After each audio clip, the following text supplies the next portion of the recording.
Oh, gaming. Hello. Hold up, lads. Let me switch over. Oh, of course, yeah, I haven't got it. Just give me a minute. This is lovely music. What is this? Jesse's theme? Yeah. Oh, man, I miss Final Fantasy VII. Oh, man. I'm so happy I was streaming it soon. Right, let me just flick on the camera and then we'll, I don't know, we'll just chill for a bit. Yeah, I'm feeling pretty good. I fucking finally finished this Revelations video. Oh my god. Hey, what the fuck? Oh man, I really need to fucking look at my hair. You can see I've like not I've not washed my hair in a bit. Oh yikes. That's alright, don't worry about it. I've been real busy. At least that's proof, you know, I'm dedicated to my craft. I know what I'm doing. Let me just go, hang on, let's see what it looks like. Yeah, look at me. It's getting there. It's getting bad. I really do need to wash my hair a bit, don't I? Fuck me. Hold on, I'll go grab some dry shampoo from Elvis thing. Give me a sec. We're back in a minute. We can do it together, alright? So we're back.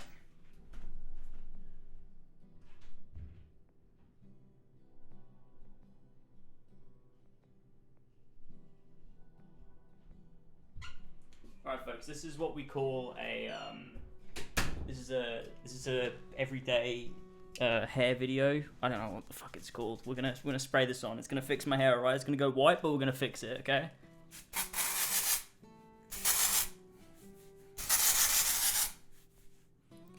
Okay, so my hair's gonna go white, but we're gonna just push this through, and it's gonna make it nice and fluffy.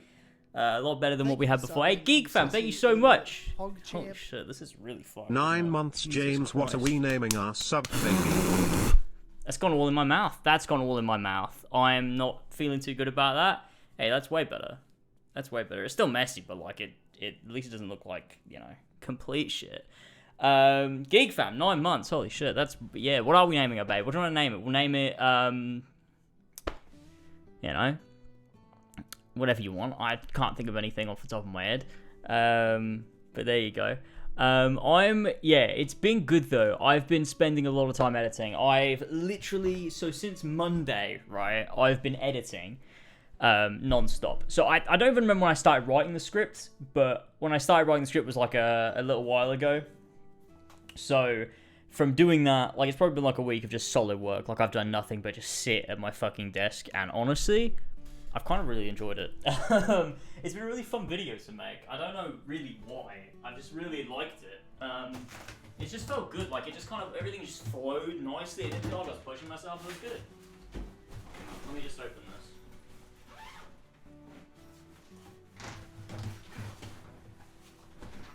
this. Ooh. It's raining. That's nice. I like a nice bit of rain. That's quite pretty. But yeah, it's been fun. It was really fun to sit back and just to do this Revelations video. It was just really nice. I just really, really enjoyed it. Just the whole process was really fun. And so yeah, I'm really looking forward to getting the video out there into the world and just like sharing it with everyone. I think it's easily the best one I've done in the trilogy. You know, AC2 was like a basic retrospective. Brotherhood was like a bit more in depth, where I like jump around a bit more, I have a bit more to say, and I felt like it was just structured and flowed like better. But this one is like something else. Like I had so much to say. I had so much to say about Revelations. It was like a stupid amount that I had to talk about, and I Thank you for subbing. MLG, thank you so much, man. 5 months. 5 months. That's sick. Thank you. But I had so much to say that it ended up being super long. It's longer than AC2's and Brotherhood's combined. It's like 2 hours 20 minutes. It's mental, and somehow I've done that in 3.5 days. Like I went from 3.5 days ago, all I had was a script. Now the video's done. 2 hours and 20 minutes. It's how long was my Blood and Wine video? Is it longer than my Blood and Wine video? I forget how long it was. Blood and Wine lasers. Let's have a look. Yeah, it's longer than my Blood and Wine video. Holy shit, but it's so much better. Like, looking back at my Blood and Wine video, like, I love what those Witcher videos were. They were like a journey through the game again. Like, I take you through the game with me on my journey, and it's like the whole thing condensed, and it like brings you in. It's immersive, and like that's like what those Has videos it already were. been 6 months? 6 months. Thank you so much, Andy. I appreciate that, man. Thank you so much for the resub. Thank you everybody that's resubbing. I really appreciate that. But what this video is just like, this Revelations one is like, I have so much more to say. So like, there's not as much like sitting and just watching the cutscenes through and then me just saying like, oh, I really like this and I really like that. It's like, I have a lot to say, and it doubles up as like a sort of like just a whole homage to sort of like the old days of Assassin's Creed. And I think that's really cool, because it's been a long time since I've talked about this and since I've played it, and like I just felt like I had some things to get off my chest and to say. And there's a few little digs here and there, you know, you got your classic dig at Odyssey, you got your, you know, oh, this is, you know, Valhalla did this thing. Although I did have some nice things to say about Valhalla too. I think that's something that I included in this video, was like, it wasn't just a Revelations retrospective, although that's the focus. It's a lot of everything. There's a whole segment at the beginning where I talk about my position and, like, relation to Ubisoft, and, like, this music is not fitting at all, is it? Let's switch this. Don't think twice, no. Oh, yeah, listen to this, Nightfall in the Undersea. There's a bit at the beginning where I talk about my relation to Ubisoft and, like, how I feel, and, like, based on the, like, you know, all the allegations and everything, and I go through that, and I talk about that, and, like, where I'm at mentally and, like, personally with that, and that's a whole segment, and there's a lot of points where I talk about, like, there's two specific moments where, like, I bring up something that I really liked about Valhalla. Both are Desmond voice logs. Is like the only things I still love about that game. And they, like, play into Revelations, because there's, like, critiques about the Creed woven into Revelations, and, like, there's the whole bit, like, where Ezio's standing on the deck of the ship after Cappadocia and stuff. And that's all, like, part of it. It's a really good video, and fuck, what do you want? Yeah. I think so. What date is the 6th? It's a Monday. Yeah, it's probably fine. But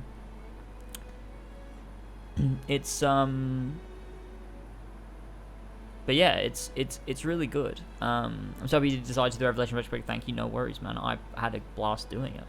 Revelations is just a really fun game to pick apart because of how golden the dialogue is and how pretty much every line has a super deep meaning. It's incredibly fun to pick apart. A while ago, I did a dialogue analysis with the scene with Suleiman and Ezio on the ship arriving in Constantinople, and there's so many layers to each line of dialogue. Yeah, it's the way Darby writes it. Like, there's so much more to it. Like, there's so much to love about 2 and Brotherhood on the surface, and, like, there's so much more deep, like, as well. But I feel like with Revelations, it's like every single piece of dialogue, every single conversation is not just to get that conversation across, it's to also have, like, a deeper meaning lying beneath the surface too.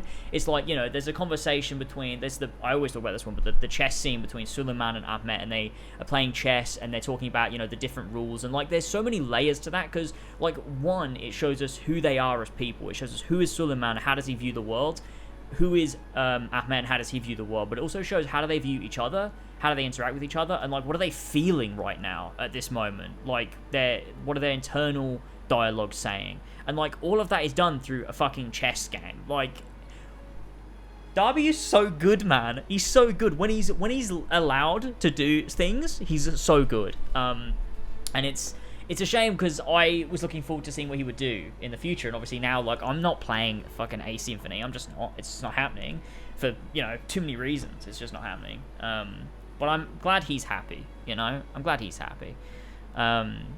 Revelations is the best. Well, see, to me, it could just change depending on the day. Like, if I'm in a really, like, story-heavy mood, if I'm, like, in a really, like, narrative mood, like, if I, like, making this Revelations video and analyzing all the narrative and the story and the dialogue, it's really made me, like, oh, shit, Revelations is the best. Because, like, I'm in that mood of, like, story and thinking about stories and storytelling.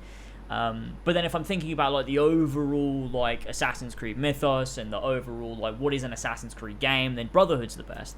But it's one of those things where, like, Brotherhood's story has nothing on Revelation's story. Like, Revelations is so, oh my god, every scene is fucking brilliant. Every scene. Like, even the more minor stuff is so good. And, like, I just come to appreciate it more with time, and I can't wait to put this video out. It should be out on Monday, I think. Yeah, the 29th. I think I'm going to put it out on the 29th because I still need to watch it back. I'll do that tomorrow. I still need to render it. That'll take me a while. I still need to make the thumbnail. And I need to be able to sit down and prepare for the advent calendar. So I reckon Monday. I'll premiere it Monday afternoon. And we'll... it'll be really fun. It'll be really fun. But it's been... It feels good to be able to sit and talk about this because when I was playing it through, there was so much I wanted to talk about. Like, when I was just sitting playing it through and recording it, I was like, oh shit, I want to tweet this or I want to tweet that. And I was like, no, you can't. It's a secret for now. You're not telling anyone about this until like a week before you're going to put it out. So I was just like, okay, fuck, I'll put it in the script. And that's something that I noticed is like, if I'm playing a game and I'm making a video on it, I end up talking about a lot of the more minor stuff in tweets. Whereas with this one, I didn't. I was like, no, you're keeping it all to yourself and just put it in the script. If you have something to say, just put it in the script. And I think that's why it ended up being like 2 hours. Because there was just so much to talk about. And like I do, like there's so much. Like there's the voice logs from Valhalla. I talk about the Secret Crusade novel and read excerpts from that. There's like obviously the cutscenes. There's a lot of the side stuff, Desmond's Journey, the DLC.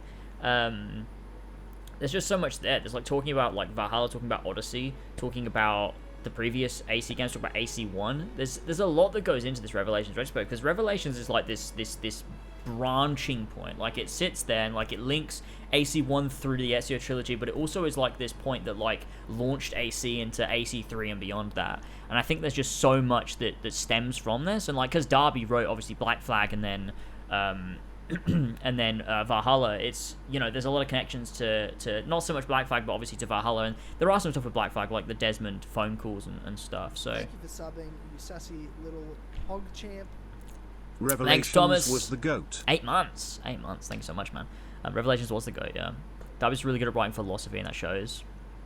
Yeah, exactly. He's so good at writing philosophy, and not like any kind of philosophy. He just loves it. He fucking loves it. And like Revelations was his chance to just sit down and like write philosophy, and that's the whole game. The whole fucking game is philosophy. It's brilliant, and it's from like every aspect. Like you get this. There's this fucking great moment where right at the end, it's when Ezio storms the arsenal, and he's talking to Ahmet, and Ahmet says to him something like. Where he's saying, like, you know, after the world falls into chaos or whatever, Ezio Auditore can stand above the rubble and say, I stay true to my creed. And Ezio doesn't say anything. The camera pans back, though. Like, there's a reactionary shot. It shows Ezio's face, and he just stares at him. And then Ahmet continues. Like, he just waits for him to continue. He's like, so what's your point? Like, what are you trying to say? It's such a great moment. And it's like, it's better made. It's made better because you realize that's after the point where Ezio's already decided, like, oh, I don't want to... I don't want to do this anymore. I want to leave the Brotherhood. I don't want to adhere to the creed anymore. So it's like this really cool moment where Ahmet is like assuming something and Ezio's like, no, you're fucking wrong. It's great. It's really great. Fuck you, Gable. Keep playing your rape game, shaking my head. Yeah, that's true. But it's really, really good. Man, what you put into the videos is crazy. Your work ethic is admirable. I really hope your video does well. I already know the community will love it. Yeah, thank you, man. I really appreciate that. I've put so much work into this. It's crazy. I've worked so hard on this. I don't think I've worked this hard on a video since... I don't even know. I genuinely don't even know the last time I worked this hard on a video and like tried to make sure there was like a central thread running through it. Like it's not just me admiring individual parts of a game. It's like I have a point to make as well. So there's that. You want to die? Why do you want to die, Jamie Burns? What's the matter? Maybe Odyssey Broke Me was like the last time I worked this hard on a video. I don't know, man. It might be. It might be. I genuinely don't know. I watched back a lot of Odyssey Broke Me when I was working on this. Because I do that. I like to watch my old videos because I forget them. I don't forget the point of like Odyssey Broke Me, but like I was watching it back and I was like, what did I actually say in this video? Because like, and I'm watching, I'm like, oh yeah, I remember now. I like this. I agree with this. So yeah, why are you streaming this today? I just felt like it. I wasn't doing it. I was like, I'm just gonna chill with whoever's about. So if you're about, you're about. I have to have 2 root canals, and I have very bad toothache. Oh fuck, that sucks, man. I remember root canal because they say it in Finding Nemo. They're talking about like the fish are talking about like the different dentist procedures they've watched. He's like, oh, there's a root canal. Sorry. Just completely forgot what I was talking about. It's an AC video from players to do well. Yeah, well, you know, you'd think so. I mean, my videos recently have been doing so well. Like, Skyrim video did so well. Saints Row video did exceedingly well. So, Revelations video, it's got to bang. This has got to bang. Like, it's my first AC video that I've made. I mean, since my ranking in January. It's not, I wouldn't count that as like a proper video. Like, the last time I made like a proper video about Assassin's Creed was like probably the Brotherhood retrospective. No, it was after that. It was some Valhalla stuff. It was like the Excitement for Valhalla series, maybe, because it's like proper like critical analysis type stuff. So I think people will be like, oh shit, it's doing the thing again. So, you know, 9 months, holy shit. Like 9 fucking months. You owe me baby money. It's the second baby joke. Everyone keeps joking about the babies when they get to 9 months. It's classic. But yeah. Yeah, Horsey and Fox isn't back for a while. We're back eventually, probably in the new year, but we'll see. I hope that the Revelations retrospective will do the best out of all three, but I don't know if it'll be AC2. I don't know. Thank you for subbing. Hey, Blitz! Thanks so much. 6 months, 8 months in total. Dinosaurs. 6 month streak. Dinosaurs. Oh, I want to talk about that in a minute. How can you pretend it for a while you weren't doing a Revelations video? I didn't pretend. I genuinely wasn't going to. Hey, Andy, thanks for 100 bits, man. I genuinely just wasn't going to. I decided it week and a half ago, 2 weeks ago. No, a bit longer than that. It was like 3 weeks ago. I decided like 3 weeks ago. I was like, oh, I'm going to do it. I'm just going to do it. It was after finishing Skyrim. It was when I finished Skyrim and I finished the Skyrim video. I thought to myself, like, I don't know, I was in this nostalgic mood, and to me, like, Skyrim and Revelations are, like, linked in my head, and it's because they came out around the same time. So to me, like, they came out 4 days apart from each other or something, or that was the American release. They're something like 8 days apart from each other, but they link in my head. Like, I remember playing a lot of Skyrim, and when I was playing Skyrim, I was so excited for Assassin's Creed Revelations, and so in my head, they link together. So when I was finished with Skyrim, I was like, I really want to play Revelations. And so I just decided to do it. And when I decided to do it, I was like, well, I'm not just going to tell it. I'm not just going to like put out a tweet like, I'm playing Revelations. I'm like, I'm going to wait. I'm just going to wait until I'm finished it and I have a script. When I have my script together, then I'm going to put out a tweet. Because I'm like, the video will be out like a week after this. Like, once I've got a script together, it'll take me like a week to edit it together. So I was like, I'm just going to keep it to myself for a bit, because I know everyone will be excited. So I was like, it makes sense. So yeah, that was my plan. Yeah, well, 2 months ago, I wasn't going to do it. But then I decided to, you know. I'm not clicking this link. Jamie, if you click the link, tell me what the link is.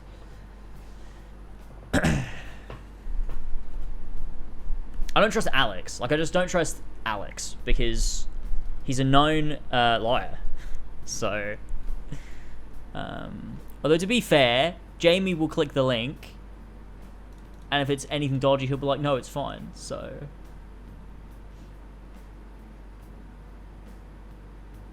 I've not seen Hawkeye yet. It's just a quiz. All right.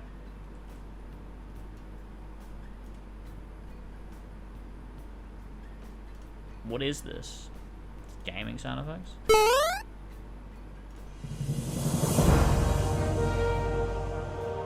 Oh, like you guessed what it is? We could do that. That's kind of fun.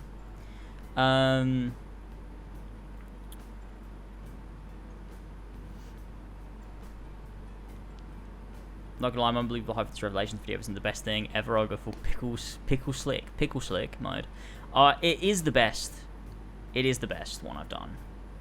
I went back and I looked through. I didn't watch them entirely, but I skimmed my AC2 video. Because whenever I make a new one, I like to at least make it so that it's similar to the one that I did before. Because, like, they're a collection to me. Like, with my Witcher videos, like, I wanted Hearts of Stone and Blood and Wine to be the same formula as the original one that I made, but just improvements on it. So, like, it evolves. So, like, you watch The Witcher 3 one, then you watch Hearts of Stone, and it feels like the same video but better, and the same with Blood and Wine. And so when I made Brotherhood, the game, when I made my Brotherhood video, I went back and I watched the AC2 one, and I just tried to make it as similar as I could in style and structure, but just better. I was like, if there was, what things would I change about it? Let's just fix that in this one. And so when I made the Revelations one, I was like, okay, I'll go back and I'll watch AC2 and I'll watch Brotherhood. And then what can I do in this that I didn't do in those? And I think I've done it. Like, I just think it's just such a good video. It's such a good... I'm so happy with it. It's such a good video. And it's got, like, the intro is so sick. It was so fun to put the intro together. It's such a different vibe to the Brotherhood one. Like, the Brotherhood intro is really good. I was really happy with the intro I made for that video. But the Revelations one, I'm like, this is just the right vibe. Like, it's less... I don't know, less in your face. And just, like... I don't know, the vibes work. The vibes work. It's really good. I miss speedrunning AC1 as well. I'm going to get back to it soon. And AC1 is now 60 FPS on Xbox. So I can get a teaser with the intro. I don't know, because it will lag. I don't think I can show you it. I would, but I don't think I can, because if I try and capture Vegas, it'll just crash. So I don't think I can, but I can't wait to show you. It won't be long. It won't be long. Yeah, the Witcher 3 opening is one of my favorites. I love the Witcher 3 opening. I still really like the Fable one. I thought that was really good. The Batman one was solid. No, I know the video export. I haven't rendered it yet. I need to watch it through first. I only finished it like an hour ago. I finished it an hour ago, and then I was like, okay, I need to put it down. And then tomorrow I'm going to watch it through all the way through and make sure it's good. I've been watching it chapter by chapter as I've edited it, and like, that's another thing for this video. I was like, this needs... it needs chapters, it needs timestamps. Like, the Brotherhood and AC2 ones didn't have timestamps. I was like, I can't believe I didn't put timestamps in these videos. So this time around, I've made sure to do timestamps for every chapter of the video. So it actually has chapters, so you can watch it incrementally, which is way better. Your Skyrim video inspired me to replay the game. Since it's come out, I've been playing the fuck out of Skyrim. I'm trying to go heavy into the role-playing aspect and immersing myself. It's so fun. Like, I've made up a backstory for my character and shit. Yeah, I always do that shit. Like, I need to go on to just chatting, I just realized. Because I'm just sitting at chatting. I was going to play Halo. We might do in a minute, but I'm just sitting chatting for a bit. But yeah, I had a whole, like, character backstory for my, like, main character that I used to play in Skyrim. It was so much fun coming up with it. I remember, oh god, I remember one time I was in IT, right? I was in sixth form, I think. It was my first year of sixth form, or it might have been GCSEs. I don't remember. I was like 16, I think, and I was sitting in my IT class, and instead of working on the work that I was supposed to be doing, I was sitting and doing writing out a character sheet for my Skyrim character. And our teacher, and it's probably the same for most people, they can, like, monitor your screen, so, like, they can make sure, like, you're doing the thing you're supposed to be doing, so, like, they can monitor your screen, and if you have anything specific to present, like, they can throw it up on their screen. He had it, he fucking put my screen up, and they could control your mouse and shit, so I couldn't close the fucking Word document, and he put my fucking Skyrim character sheet up on the fucking whiteboard in front of everyone in the fucking classroom. It was so embarrassing. I do not get embarrassed, but that was fucking embarrassing. I was like, no, this is not finished, man. Let me fucking finish it first. Holy shit, this is embarrassing. It's not a finished character sheet, alright? I'm gonna look like a fucking amateur. You know what I mean? Jesus Christ. But it was, you know, it was alright. I don't think he realized what it was. Or he did, and then he, like, took it down. I think he realized. I think he was like, oh shit, that's embarrassing. I'm gonna take that down. So that was like good. Like, because me and him had, like, this weird relationship where, like we were, like, I don't know, like, it was in our main IT class, it was like a full class, but in, like, our secondary IT class, where it was like an option that I took, it was like a really small group of us, and, like, we had this weird relationship where, like, we would just sort of take the piss out of each other. Like, the whole class sort of did it. Like, it just was sort of like this relationship, but I think he was about to, like, start, like, taking the piss, but it was, like, in front of, like, the whole class, and I think he was like, maybe not the right setting for it, because it wasn't, like, our smaller class, so we just sort of stopped. But it was weird. A weird relationship with an IT teacher. I mean, you know, we did get up to some things, but I won't talk about that here. what am I fucking talking about? Sorry, I'm trying to keep up with chat. Yeah, I should have been bullied more. You're right. I'm teaching the same thing, making a football team. My favorite players. I mean, that's funny. See, that's less embarrassing though. I was doing a fucking character sheet for my fucking sneaky cat thief in fucking The Elder Scrolls. Like, that's embarrassing.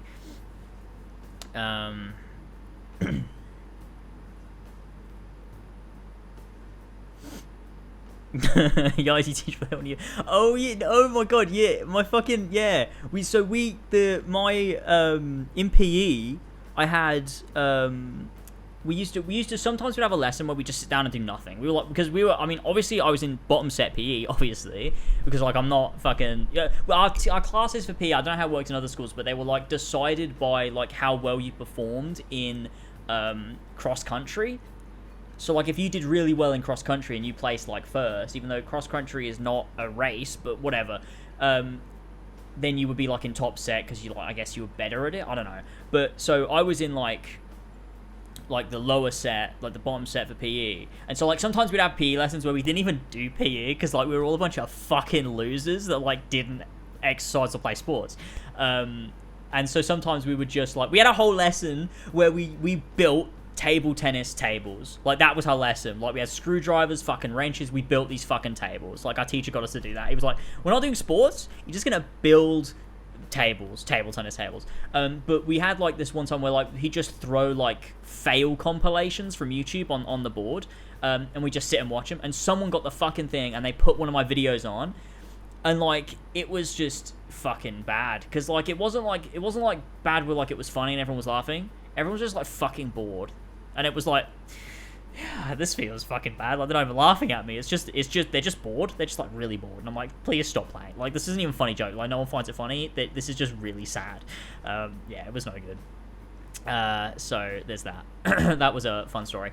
Is Revelations Retrospective your final goodbye to Assassin's Creed? Totally understand if it is, but the passion that you're showing is infectious. Also, man, it's definitely not my goodbye. It's more of a welcome back than anything. I'm never going to play it, like I've said, I'm never going to play the new ones, and I have like no real intention of ever playing the new ones again. I think the furthest I'll go is like Syndicate, and like that's just for like a meme, for like, you know, Assassin Christmas for the Advent calendar. That's like as far as I go just for that. But I have a lot of intention to go back and like, you know, revisit the old favorites and talk about things here and there. And you know, I'm sure I'd love to make like a critique of Unity and a critique of AC3 and like a Black Flag retrospective and stuff. So, you know, there's that. I have a question. Given the horrible relationship with Valhalla, do you ever plan on visiting it via some form of review or critique, especially given Yonka Turkey on the game for use? Yeah. What I liked about this Revelations video and the fact that I bring up Valhalla in it is that I get to finally use my footage, because if you don't know, I replayed Valhalla beginning of this year for about 3 months. It was the worst 3 months of my fucking life. I hated every single second of it. It was fucking awful, and it made me realize, like, because there's a lot of things that you gloss over when you play a game for the first time, where you're loving, like, a lot of Valhalla revolves around the mystery of it. So a lot of like that pushed me forward, like through the shit, was like, oh, I wonder what they're gonna do with this. Like, how is this gonna incorporate? Like, where does the modern day go? Who's gonna show up? Like, oh, what's this mystery with Eivor and Odin? Like, how does that play in, right? And so like a lot of like what was pushing me forwud with Valhalla was like no stealth. The mystery of it. Hey, thank you for the raid there, Quinetto. Thanks so much. I appreciate that. But yeah, so that was like what pushes you forward when you play it for the first time. When you go back and play it again, you realize that because you already know the mystery and you know the answers to all the questions, that all of like the shit stands out so much more. Because, like, you're sitting there doing the fucking East Anglia arc, and you know there's no fucking payoff to any of it. Like, you're like, oh, yeah, well, you know, fucking, what's his name?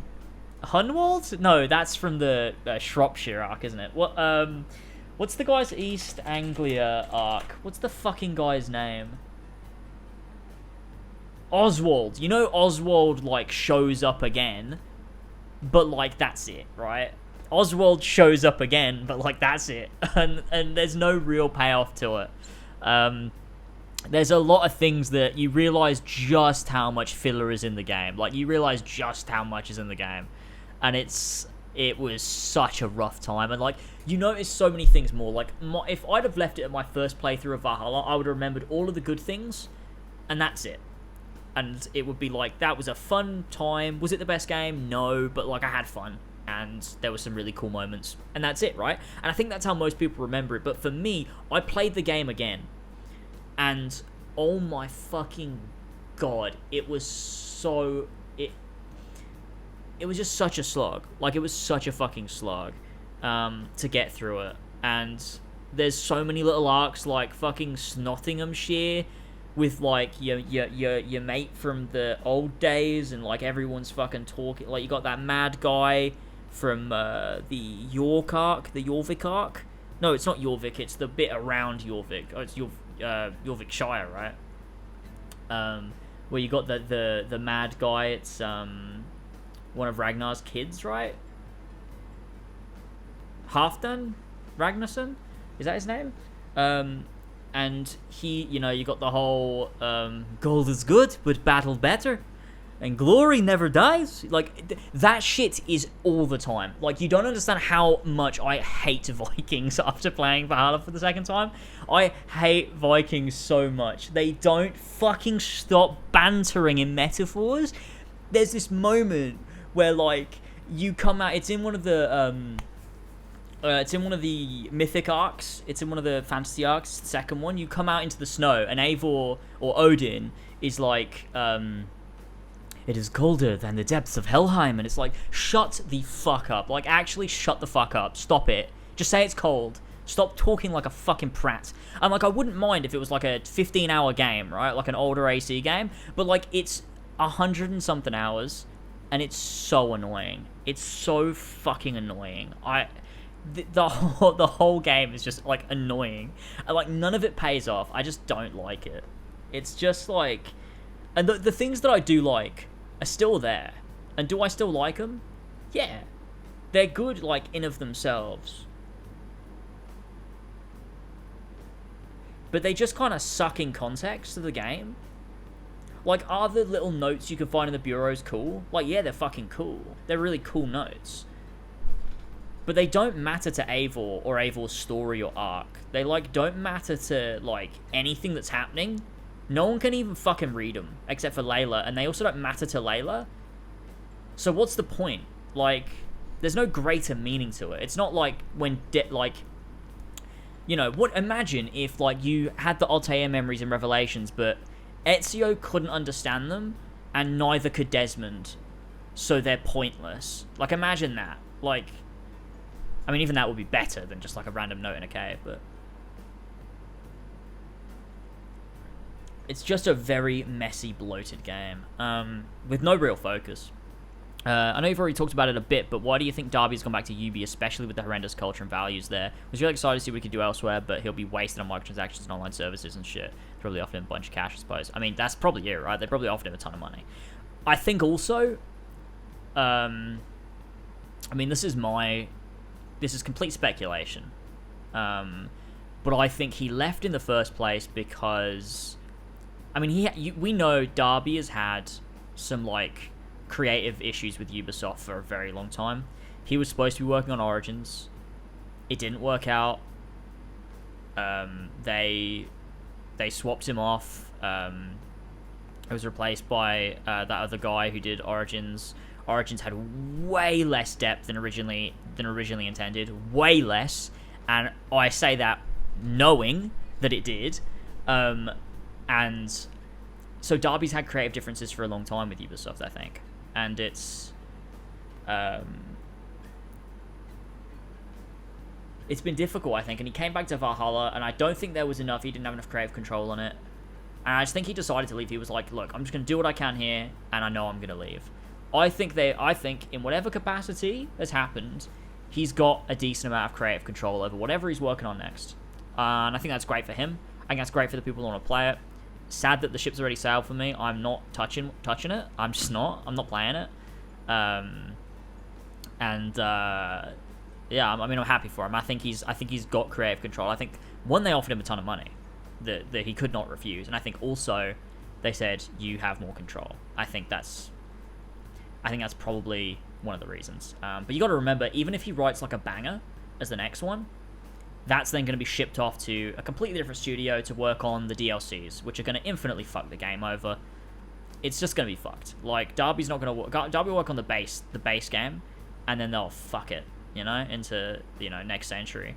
So it's, I'd love to see the Origins Darby script, because how full of philosophy it would be. Yeah, well, he said, to me, one day I'd love to leak it. Like, he jokes about it all the time. Maybe one day he will, and I believe the only other person that's, like, read the full script is Abu Bakr Salim Bayek. And, it's, yeah. I mean, we talk. It's, I would be very, very interested to see the full script, the whole thing, in its entirety. I'd be very interested. Very interested. Maybe one day.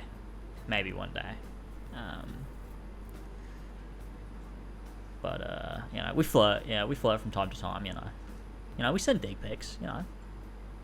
Full mast. We do. We like showing off. When your job is enjoyed, think of job security. Yeah, I mean, I don't blame him at all, really. I felt a bit disappointed, but I don't blame him. Because, if someone offered me that much money and it was a job that I had and it was secure and I had a family, like, he's got a wife and a son. I don't blame him. He's got that security. It's good for him. And he seems very genuinely excited about what he's doing at Ubisoft now, so I'm happy for him. But yeah, Abu Popping of Valhalla was fucking amazing, though. I mean, yeah, narratively it was, like, bankrupt, but it was a nice isolated thing to have. Like, it's like, it was as nice as having Ray Chase voice the Master of Masters cutscene in Kingdom Hearts Union Cross, which is a really obscure reference if you've never played Kingdom Hearts and don't know what I'm talking about. But it's as nice as one of those things as a voice actor reprising their role, on a Twitter post or on a podcast to do something cool for the fans. I think that it's cool in, like, that sense, but, like, it's narratively there's nothing there. It's just nothing. Would you make a Halo Combat Evolved retrospective? Oh, definitely. I'd love to make Halo retrospectives. I've captured footage of all the Halo campaigns, so I've got it there in case I ever want to do it. I do want to do, like, a ranking of, like, all the Halo games campaigns. I think that'd be fun. Sometimes you wake up and your dick is hard and sticking up under the sheet, so you take a picture of it and send it to Darby and say, "Hey, Darby, there's a ghost in my room." Sometimes you do. Wait, that was Tyler said that, didn't he? That's a Tyler quote. Oh, God. Oh, my God. I just realized. Really enjoyed your Skyrim retrospect. By the way, good to see you back on those types of projects. Looking forward to the Revelations one. Thank you, man. I appreciate that. I'm looking forward to putting it out. I really am. I've been having a lot of fun working on those types of videos, and I've done a lot in the past, like, not long. I've kind of just been on it. It's been fun. Was it before Tyler became wholesome? No, I think it was after he became wholesome. I don't know. Was it that long ago? I mean, the past 2 years have just flown by. Finally, James is actually going to make money again. Yes! Let's go! No, but it's been nice to, not have to worry too much. Like, my Saints Row video did so well in such a short space of time, which was really nice. It was way before it became wholesome? Was it? I don't remember that. Hey, thank you so much, man. 9 months.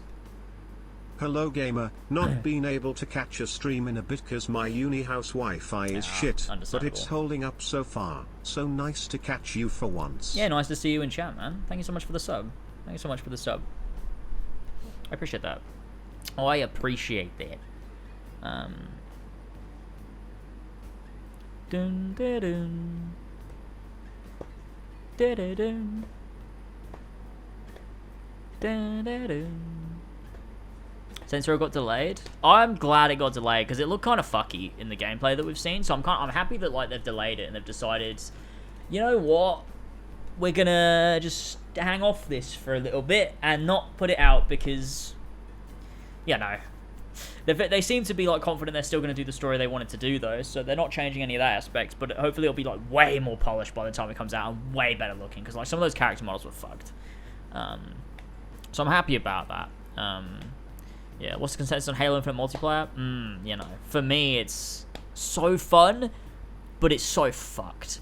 Like, it's like the game is fun as fuck, but the systems that are holding it up are like just fucked in terms of like your progression and the way the game is built to like squeeze money from you. It's built in a fucking horrendous way. I've not seen something this bad since Battlefront, and honestly, this should be talked about more. I'm planning on working on a video.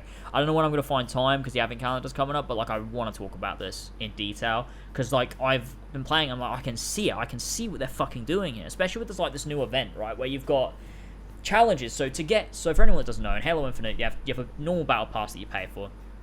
And to get the individual things, you have to get 1,000 XP. You level up, you get a thing, you get a reward. To get the XP, you can only get XP through completing challenges. And there's one challenge you have that's infinite, and it's complete a game of matchmaking, and you get 50 XP, right? So if you only did that and you didn't get any other challenges, it would take you 20 games to level up, right? Which is obscene.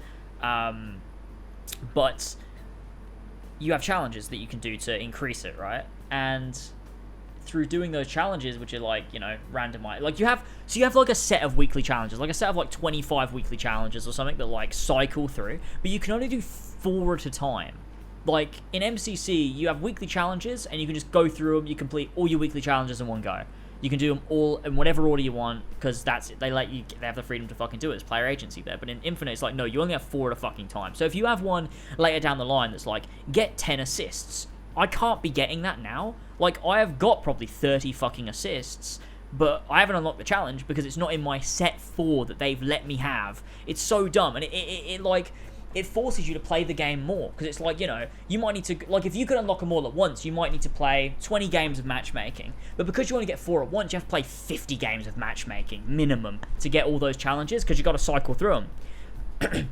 And then add on top, like, these event challenges that mix into your normal challenges. So they're not a separate list of challenges. They mix in, and they dot them in every, like, 5 challenges. So you have to complete, like, 4 normal challenges to even get an event challenge, and there's 30 tiers of that battle pass. So I need to complete 30 of those challenges that are dotted in between, like, 3 or 4 normal challenges. So I'm going to be completing, like 100 and something challenges in total just to get that 30 tier battle pass because of the way that it's built. Or I could pay them.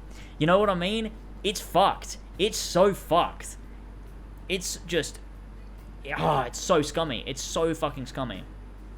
It might be worse than Battlefront, honestly. Like, what the actual fuck is it? It's so wild. It's so wild.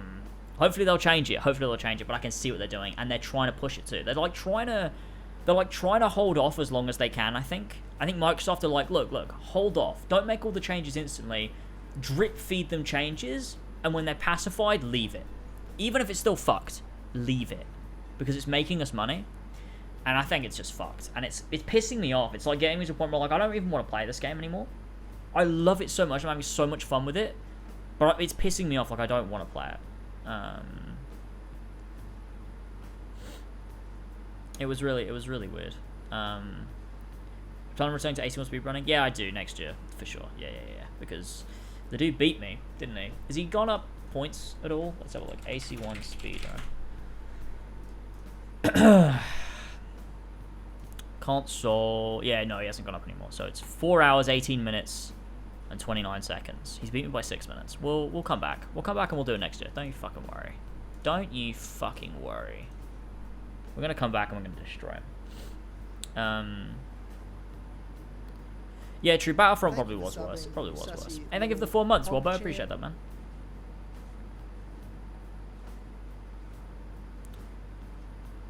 It just really sucks because I feel like you could easily make money through, like, I don't know, I just feel like you can. There's a way of making money without stunting progression completely.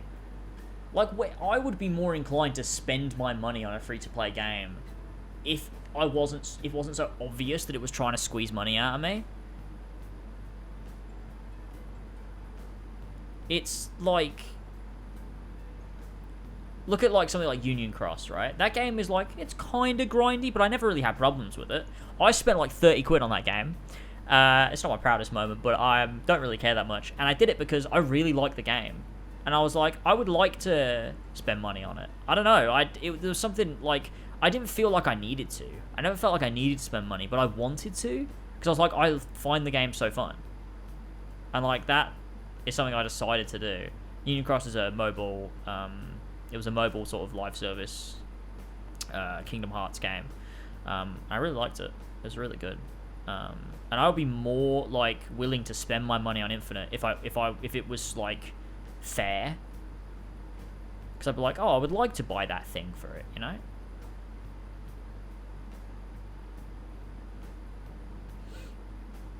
So it's, you know. Yeah, Fortnite does it with the skins. And obviously you can't really do that with Halo, but you know. When you're late, what's your preferred platform to game on? So far, Xbox. I play Xbox way more than I play PlayStation. But I don't mind. Like, I'll play either. I just play Xbox because it's convenient. But I play way more Xbox currently than I do PlayStation. Just because PlayStation doesn't have any games. And Xbox supports games better. Like, I mostly play old games. Most of the time. And anything third party is usually supported better on Xbox. I always find it is. I don't know, whether that's with frame rate, resolution. I always find Xbox supports it better. So I'm pretty much where I was last gen as well, where like, yeah, I think PlayStation has the better games, but like I play far more Xbox. So it's, you know, that's just kind of the way that I do things, I guess. I don't play PC just because, I don't know, I'm not used to it. It's not like my thing. Like, if I sit down to like play a game, I want to have that controller in front of me. I want to be sitting on my console and playing a game. You know, just reliable gaming. Whereas on PC, I don't know. Like, I like playing Skyrim on PC. Obviously, that was fun, but I don't know. I just like console. It's just fun. Did you fix your frame drops? I did fix my frame drops. I did. We're good. It was an issue with a cable in our street, I think, because they fixed it, and that night, it's been good ever since. So we're good there. What would you like Xbox to implement to make user experience a bit more snazzy? I don't know. I'm kind of content with Xbox and how they do things. I mean, I don't think I'm like informed enough to like say like what I would change specifically about those types of things, because it's like, it's whatever. It's cool. It's cool as it is. I'm happy with it. Although I think like UI for PlayStation's better. Although PS4 was better than PS5. Like, PS4, I love that you can get themes on PS4. I wanted to implement themes on PS5. That's so dumb, because you can make so much money off of, like, premium themes and stuff. I don't know why they took them.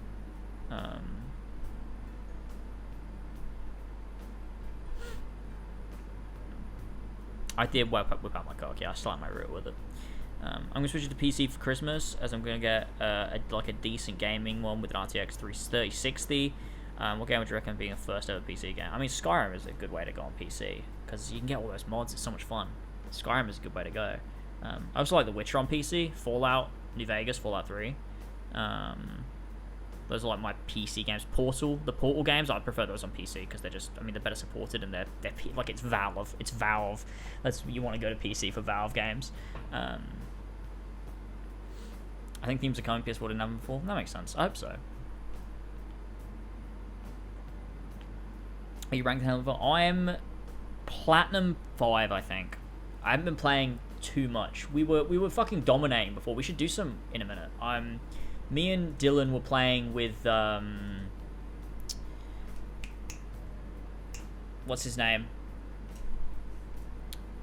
What's his fucking name? The guy. It begins with a J, right? Wait. What's his name? Joppy. Yeah, we're playing with Joppy. and we were doing really well. Yeah, Joppy. We were killing it. We were doing so well. It was really fun. Yeah, Geek Fam, if you're playing, we're gonna win every game. That's as long as you're on my team, we're good. I think it's weird because I find myself in ranked like always performing the best, and everyone else just sucks, and like it ends up causing me to lose the game, and it's so annoying because like I'll be doing bits and like I'm capturing the flags, but like no one's protecting me, no one's protecting the flag. Like capture the flag is so difficult when you're not playing with a team of people like dedicated to just playing and stuff, and it's the same for like oddball and stuff, when people aren't covering you when you have the ball. Like, they don't want to pick up the ball. Like, no one wants to fucking pick up the ball in oddball. It's so annoying. It's like, what are you doing? The ball is at your feet. Pick it up. Or do you want me to run over there and pick it up for you? Like, why are you fucking around? It's really annoying. So it's weird.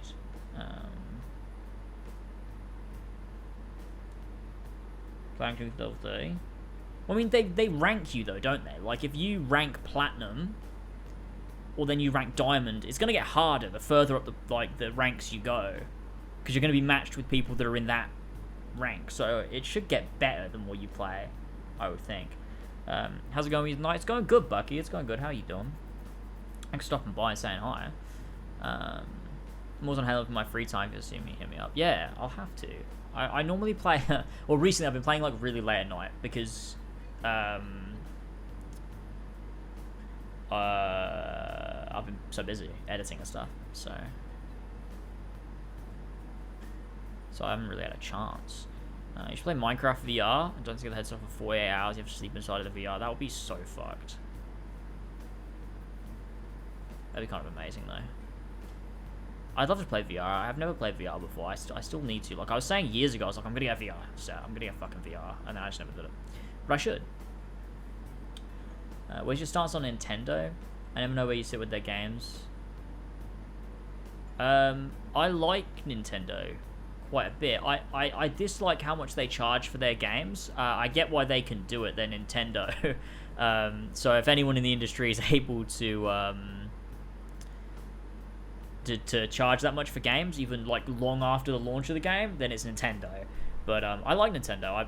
I think some of their games suck, and some of their games are like really good. I really like Mario Party. I love Mario Kart 8. Super Mario Odyssey was a banger. And I like the Switch. But then there's some other games like they put out, like Mario Tennis was a bit shit. And the other Mario Party, not Superstars, the one before that kind of sucked too.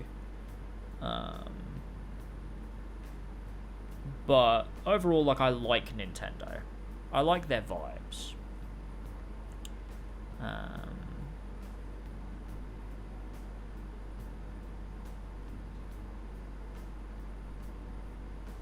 Alright, Geek Fam, I will let you know when I eventually do it, which is, you know, when am I going to do it? Who knows? Who knows? When am I actually going to fucking bother? One day. Who knows? Against Breath of the Wild, yeah, look, I'm not a big fan of Breath of the Wild. That's just me. That's just how it is, but I don't like talking about it because people don't like that opinion, and that's fine. I understand that people don't like that opinion, and that's fine. That's why I don't like talking about it. I don't want to bring it up. I just don't really vibe with Breath of the Wild very much.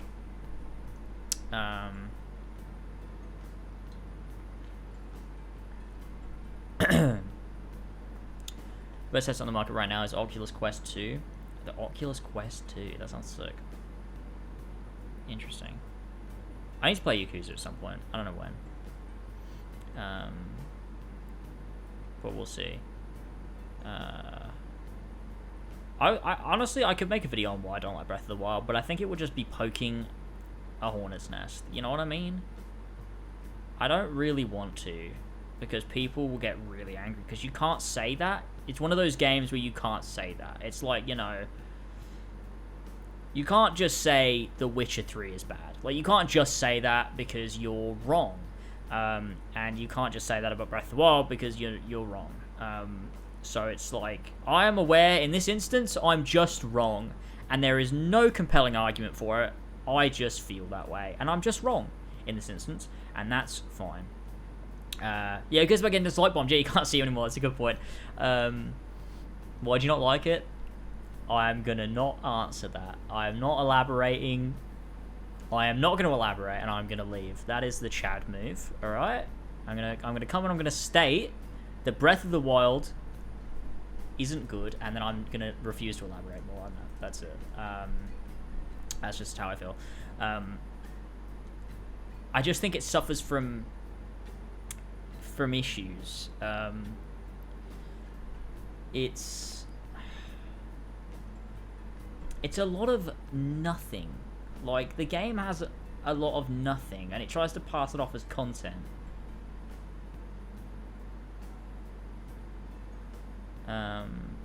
And that bothers me. Because it's like, yeah, I could do 50 shrines, or I could not play the game and just do something fun instead. You know what I mean?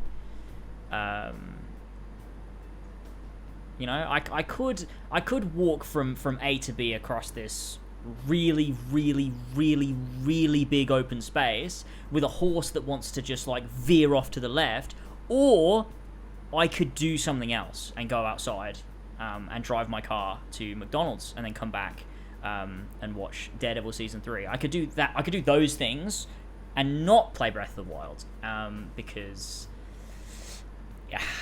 it's a game that, like, doesn't want you to play it. Like, it stops you at every single instance. It's like, oh, you want to do this? No. It's like, oh, you want to climb this rock? No, you can't do that. Like, oh, you want to get from A to B? No, because your horse is going to dart into a wall every 5 seconds. Like, oh, you want to go and do this thing? Well, you can't, because you got to go do 50 shrines so you can get enough fucking health points so that you can actually fight the boss. Like, it's a game about, like, just, like, wandering around aimlessly, collecting shit. And it's just boring. I just think it's fucking boring. Ah, my God. Fuck! You made me fucking elaborate. Jesus. It's... I fucked up. Boys. Alright, catch you later, Blitzplum. Oh, wait, I was going to talk about dinosaurs. Oh my God, I got sent a code early. It was like end of October. It was like October the 20th or something. I got sent a code for dinosaur game, for Jurassic World Evolution 2, and I've not even fucking installed it because I've not had time. With everything I've been working on, I've not had fucking time to install the game and play the game, and it pisses me off because I was, like, so happy that I got a code for it because I was like, yes, I want to play this game so bad.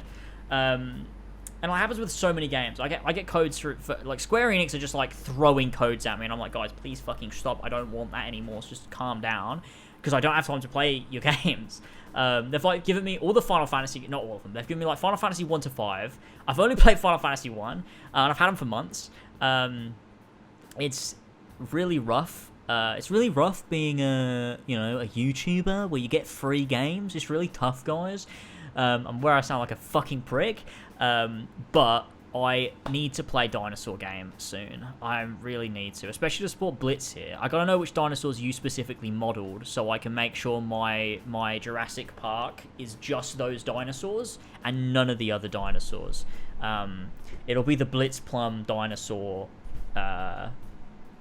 park. It'll be really cool.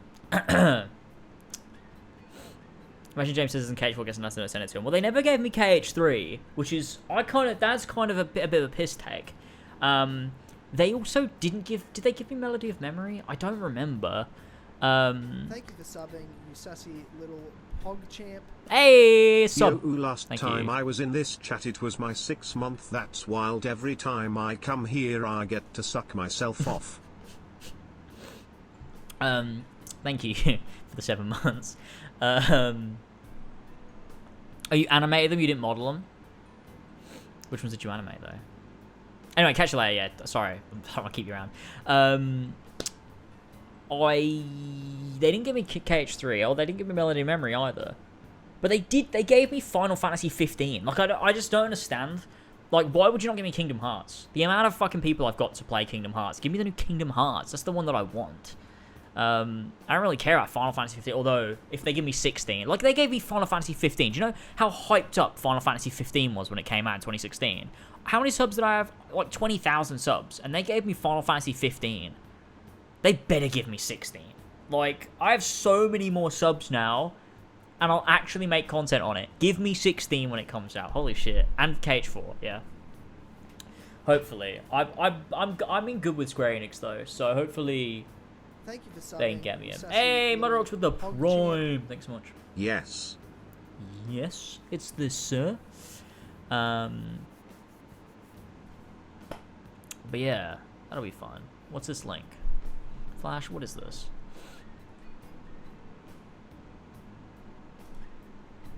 Real photos that might contain goblins. What the fuck is this? Alright, and I'm gonna show you the goblins, alright. Oh, that's the wrong.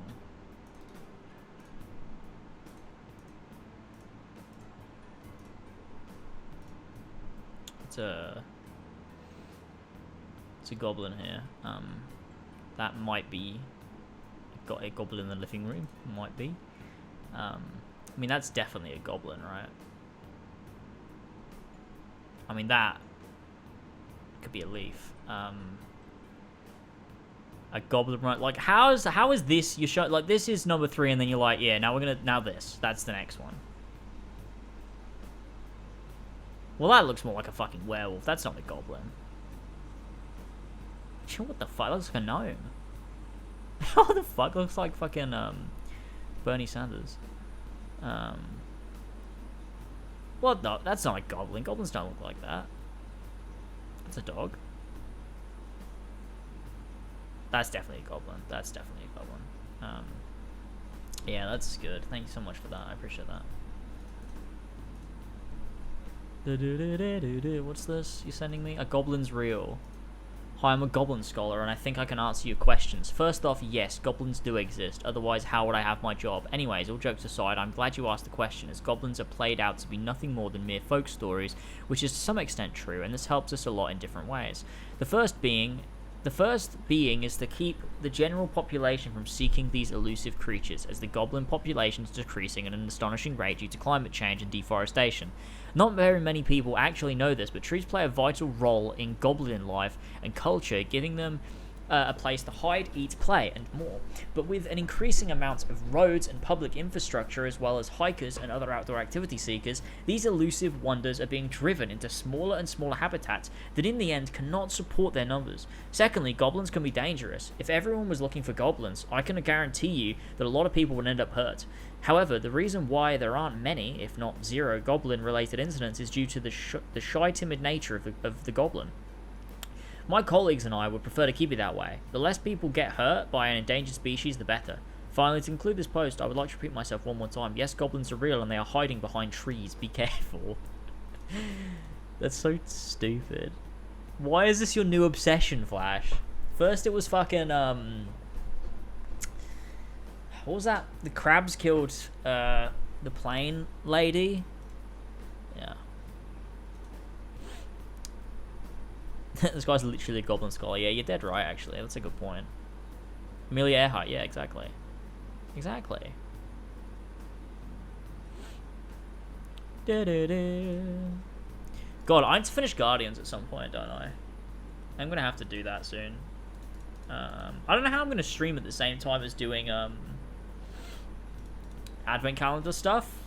This is going to be a difficult time, actually. Now I'm thinking about it. I'm not looking forward to it, to be quite honest with you. But I am at the same time. Because I've got series on the go that I probably do want to keep up. And, like, Infinite's coming out. I'm going to have to stream through Infinite. Round trees on the side of the Lord. I like that. No, keep it as Lord. It's funny. Hey, man. The goblins are fucking real. Hey, man. I'm a fucking goblin. Maybe, man. Hey, man, I'm a goblin. Shit, we're nearly at 6,000 followers. That's hype. Only 193 away. That's lovely. We're very close. Is anyone else live tonight? I'm just wondering. Oh, not really. Oh, there's a few people live. I like Twitch. Twitch is fun. I like that we've got all these, like, Twitch friends that we know now. It's fun. Like, sometimes we raid. Sometimes they raid us. It's nice. It's fun. I like them. What have you been working in retrospective? I've been working on ASC, I know what that is, but I don't know how to say it. I have your Twitter profile picture. Well, that's good. That sounds great. I mean, for me, it looks like this. So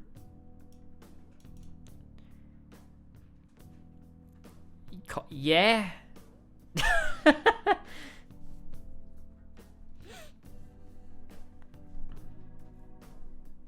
Yeah, she was seen by coconut crabs, it's true, yeah. Playing Twitch Trends is fun, yeah, it does. Oh, the Revelations video should be up Monday. That's what my plan is. I'm gonna watch it through tomorrow, render it out, make the thumbnail, get it all ready for Monday. And then we'll be good. Sunday though, don't forget to be there Sunday evening. We're gonna sit down like this, very chill. I'm gonna make sure there's a fire on in the background, not a real fire. A fire on my we'll put on Netflix and we'll get a fire up on the screen behind me. We'll play some really nice, some smooth jazz Christmas music, and we're gonna sort through the advent calendar.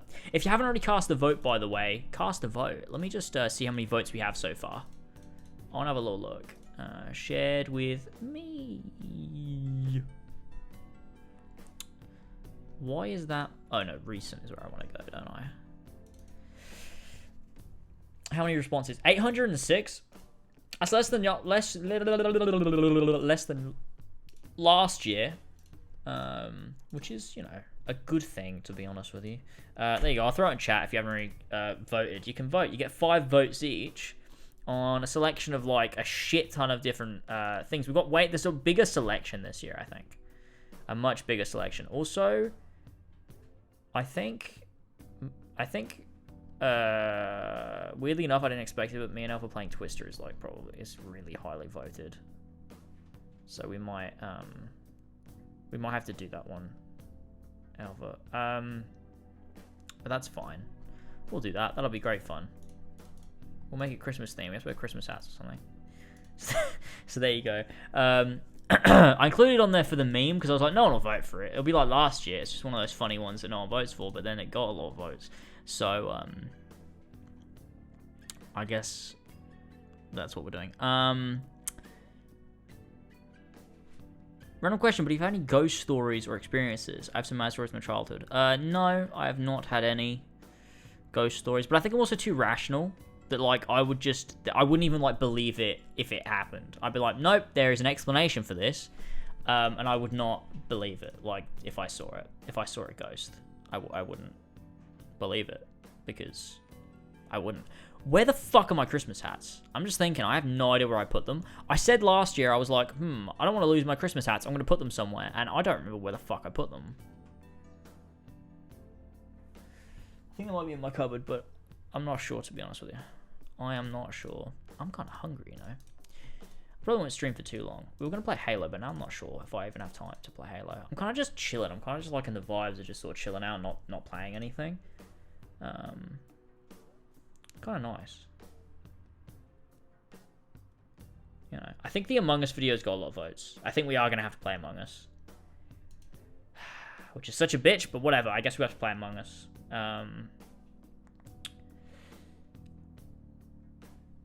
But we'll go through it on Sunday.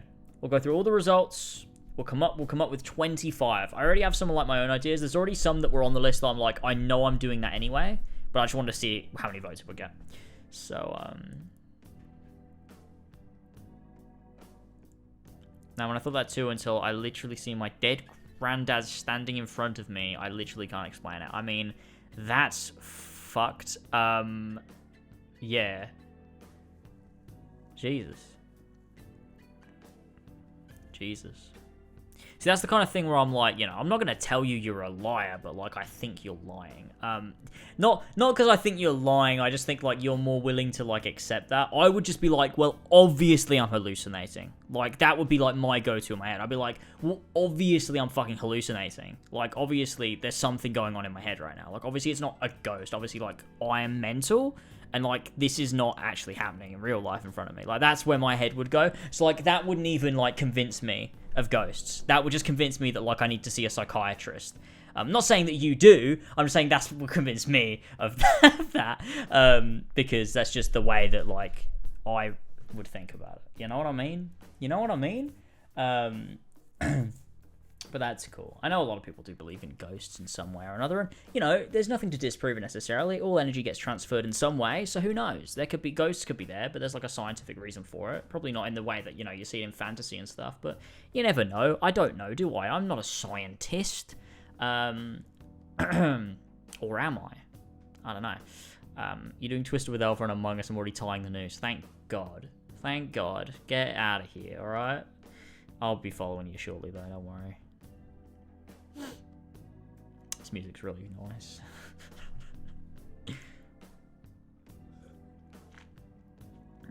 I didn't see the Among Us option. Well, you should have looked a bit harder, shouldn't you? It's because a lot of them were typed out. Because what I do, right, for that's Shrek, okay. Because a lot of them that I do is I type them out exactly as someone submitted it. So I don't type it out again like, you know, oh, this is the actual video idea, so I'll select it. I just, like, copy and paste it, because I'm like, look, if you've typed it like a fucking idiot, it's going in the fucking poll like that.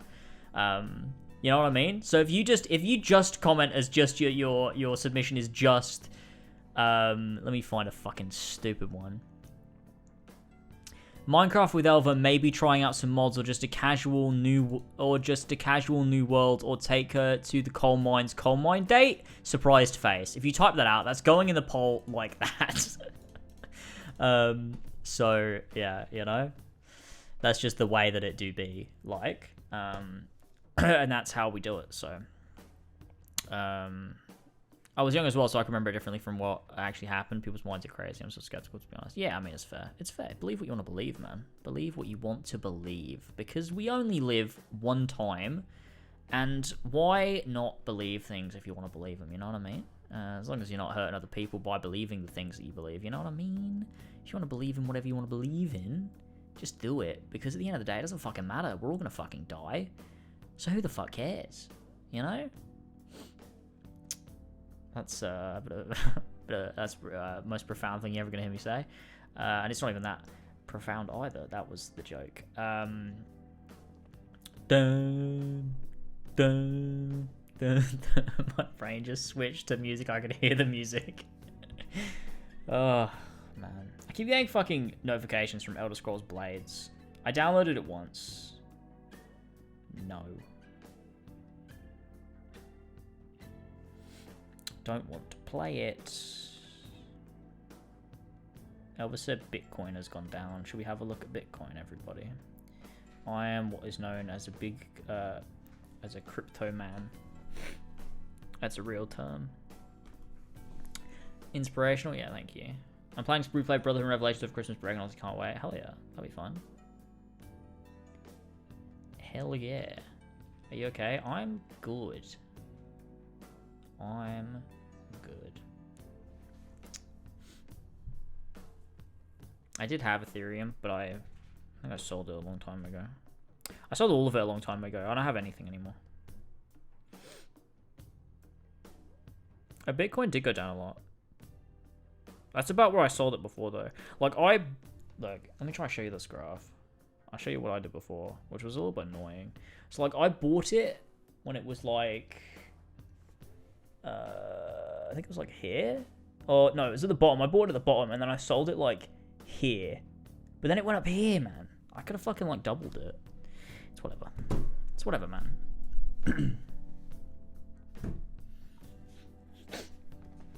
Don't really know what I'm doing, to be honest. No, neither do I. I just like to do it, you know? I'm not a professional.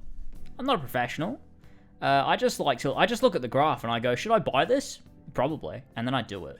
And the worst thing you can do is just, like, is selling it. Like, all you can do is sell it when it's up. You know what I mean? Like, you just buy it when it's down, and then you sell it when it goes up. It's so easy.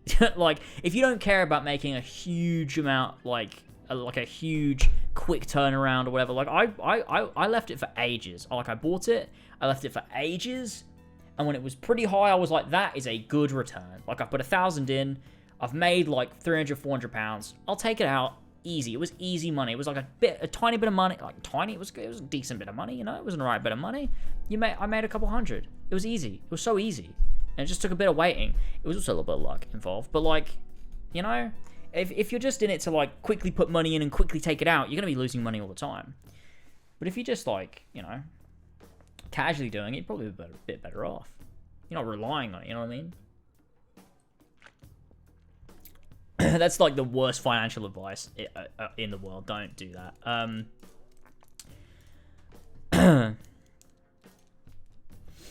I've said what's doing to the environment. Yeah. Yeah. Me too.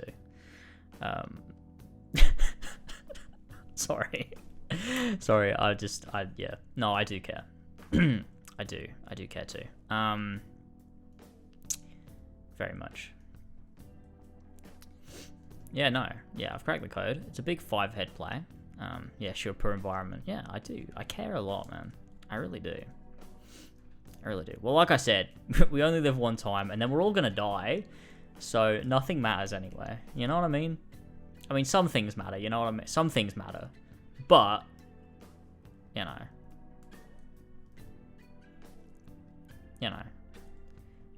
We're all gonna die. So, if the ice caps melt, so be it. I won't be here.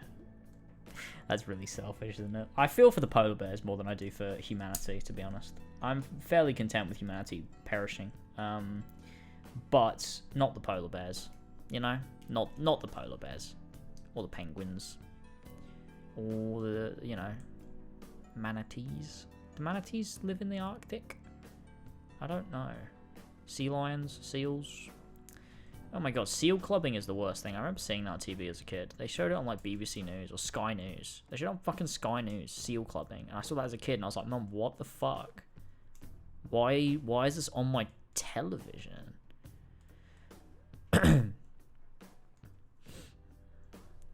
Why seals clubbing? They just love having a good time.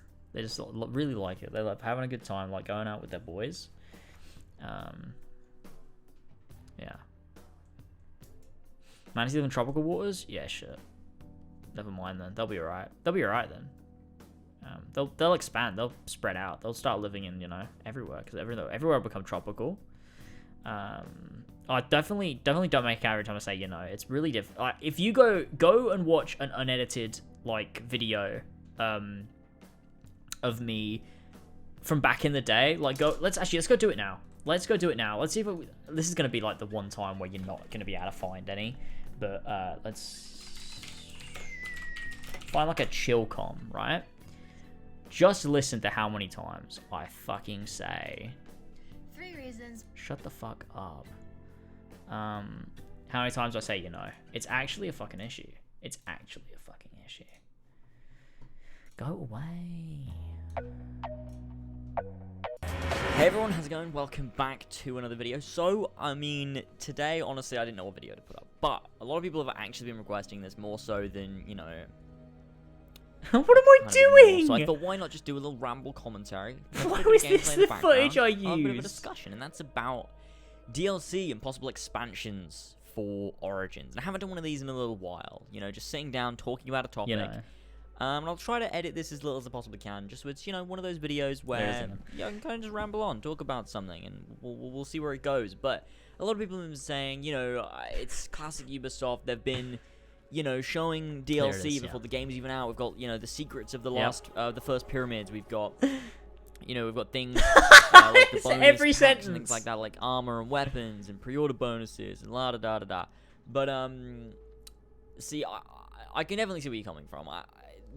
The thing for me regarding DLC and expansions that I will always look to as the model that every company should follow, in terms of marketing, in terms of production, etc., is The Witcher 3, because, and I'll always compare it to this, because CD Projekt Red, their work ethic, their marketing, the way that they produce content, the way that they work towards content, they do it incredibly well. And that's something that Ubisoft should really look to follow, and I think it's something that Guerrilla has really followed with Horizon Zero Dawn.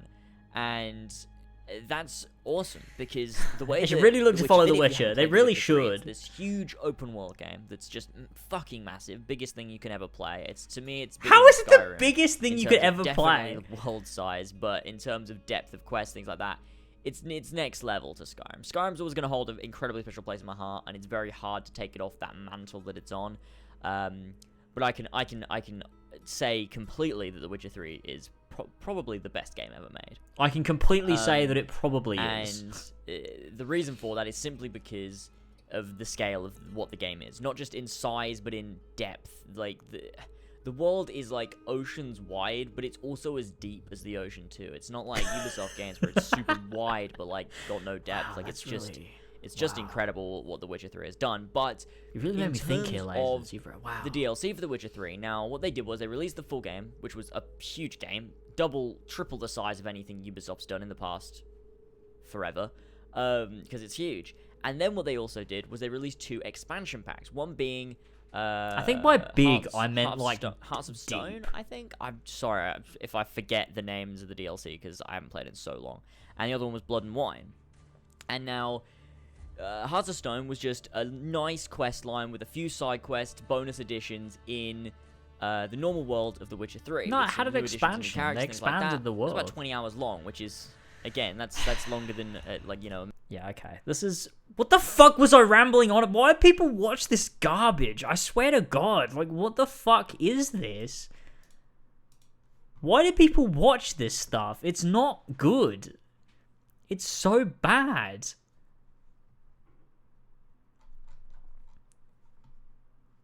Oh my God. This is probably the worst thing ever. The world is oceans wide, but it's also as deep as the ocean too. New games, be sure to hit that G2A link in the description and go and check it out. Classic. Hello everybody, how's it going? And welcome back to another one of these... When the fuck was this? Comms. May 2016. George stole it. But anyways, this is another one I want to talk to you guys about. He did actually. That's so ridiculous. Look at that.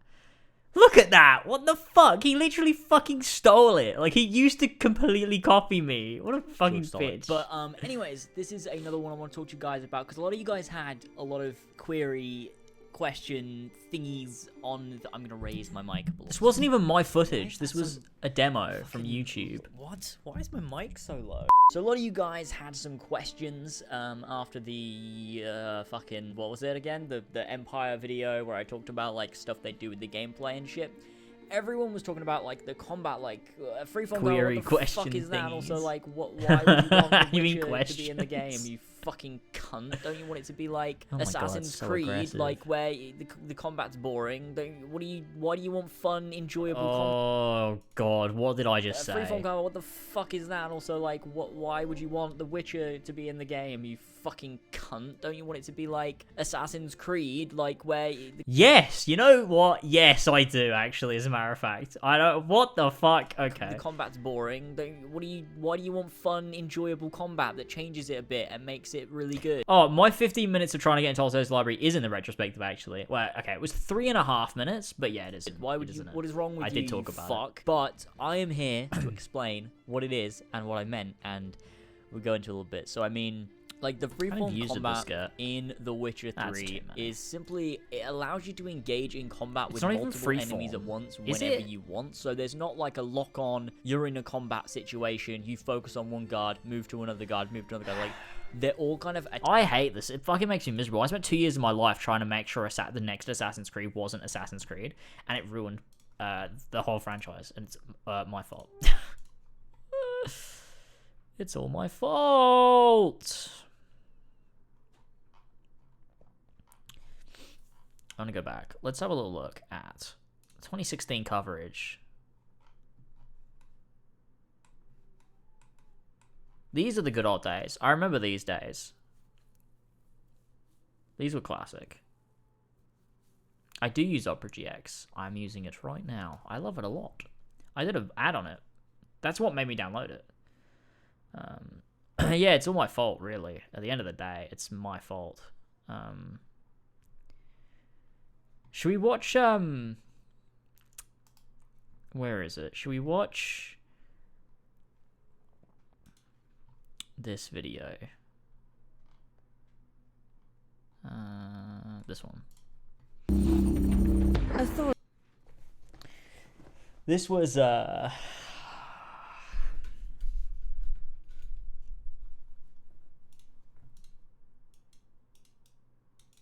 was bad. This has 220,000 views. This is one of the worst things I've ever made. What's the title of this video, James? You love Assassin's Creed Origins. Have you turned on us? Do you not like it anymore? Have you found some profound news that means the game's going to be terrible? The classic old No, setup, though. I haven't. What I have stumbled across is possibly the greatest article on the website. On the Titled, website. 15 reasons Assassin's Greatest article Creed on the Origins website. is going to suck. The funniest part is, this guy was so right. This article is so fucking right. Let's go to the article. Hold on. Did I put it in the description? Of course I didn't. Fucking lazy cunt. Now, of course, you know I'm a huge fan of Assassin's Creed Origins. I think it's going to be fantastic, and I know a lot of people are going to see the Oh title god, I and started insulting the guy who wrote it, didn't I? Oh yeah, this was the edgy phase. This is where I started like insulting the man who wrote the article. I'm like, you're a fucking ugly cunt and you're fucking fat too. Oh no. Let's skip that. Let's not watch it. Okay, let's watch it. never know. We never know with my audience. I feel like the article is written on thegamer.com by someone named Sean Fairgrieve. He's definitely kind of looks like a fatter Greg Miller. Greg Miller's already fat, so you can see he's quite So that wasn't He's as done bad as I thought. Actually, that was just kind of a funny. lot of really great articles. Some really good hard hitting stuff. Yeah, like you've done anything fucking worthwhile with your fucking channel. I don't understand but that tiger I didn't notice before. That's pretty fucking sick. So he wrote a little bit about each segment. This one says, since their start in 2007, the Assassin's Creed series has constantly featured a minimap tool to help guide the players towards their objective. In the game, however, the only way in which the minimap or the menu map could be seen would be to unlock different vantage points in the region. Best way to spot these vantage points was to check if there was an eagle from players in the corner. Objective markers opposed to navigating a menu. I feel this poor man has missed that there's a compass at the top of the screen. Like he just thinks it just doesn't exist at all. He thinks there's no navigation tools. There's a big compass, a big fat compass at the top of the screen. Yeah, and also I reason they switched to Sean Fair. I think you can tell where this is focusing too much on crafting. I think you can tell where this article's going. I don't understand. Too much on crafting? Are they though? We haven't seen any crafting. Like I have legit. To be fair, that's actually there is no crafting really in Origins. It's not even. That doesn't really make any sense. I don't think they're focusing too much on crafting. Eagle Edition. I'm sorry, this man is scraping the barrel. I can't. But this is right. I agreed with this at the time. I hated the controllable eagle. I don't understand why I'm like against this. Can't wait till we get to point 1. Where do we go from here?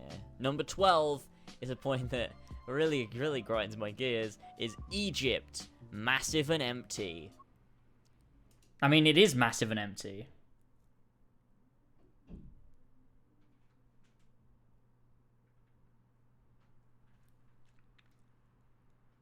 I don't understand, like, yeah, part of it is good, because it's like, when you're riding through those deserts, you're like, yeah, this is immersive, but then the parts that are, like, supposed to not be empty are also empty. You would know a lot more, but I think that's basically because the stealth is essentially the same as it's always been. It's sort of always worked nicely, and it's not as if, like, they needed to change a lot, whereas okay, Harvey, I'm gonna punch you in the face now. The combat... Oh. Change the paradigm. Oh, okay. Huge thing I want to show off. I mean, Ash's. This is a good point too. The game focuses more on combat than stealth in an Assassin's Creed game. Like, that's the point. Like, yeah. Game of loot. For survival in Assassin's Creed Origins, and fortified into new experience-based progression systems with a substantial amount of loot hidden throughout the world. This is troubling because it does not keep in line with the spirit of the franchise. Instead of taking on a massive adventure, the game presents complicated loot systems, more welcome to MMORPGs. Too much loot in the wrong game can break the roleplay illusion down into a mess of tedium and regret. Two unwelcome qualities when trying to enjoy a quality experience. This man has not... He's right. This man is right, is what it is, James. So shut the fuck up. Let's move on. Oh, shit. Fuck, I just clicked the fucking ad again. I don't understand Why is this one of the reasons why the game fine? Ubisoft games, if there's crafting, loot, and the Assassin's Creed brand, there are invariably microtransactions. At this point, their existence is far from a surprise, but is indicative of the continued business practices of the company. Generally, games are doing a better job than a couple years ago when Unity was released. Still, the mentality of players hoping to make even the transactions their goal, do it. Just leave them alone, don't do it, and play the game. You don't. Oh just my leave them as god. armor. So don't buy them.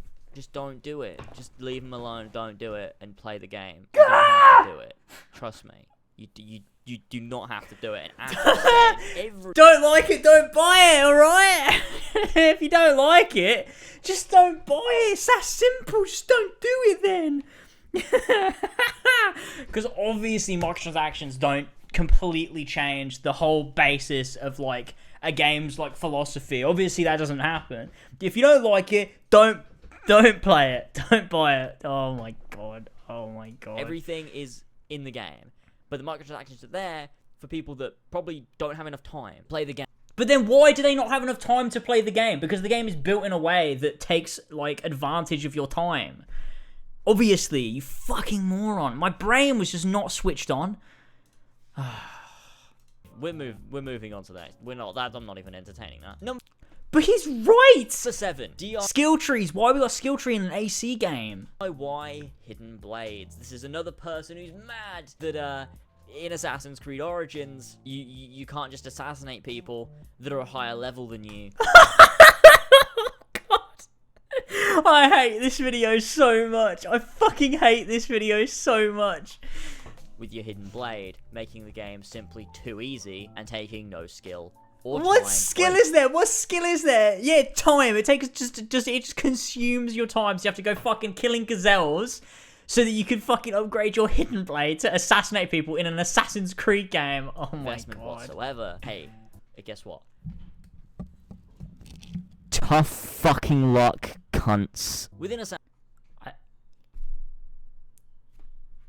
I wish I could go back in time and like speak to myself and just have a conversation. How fucking interesting would that be? I think like if I had a time machine, I would not do anything useful for society.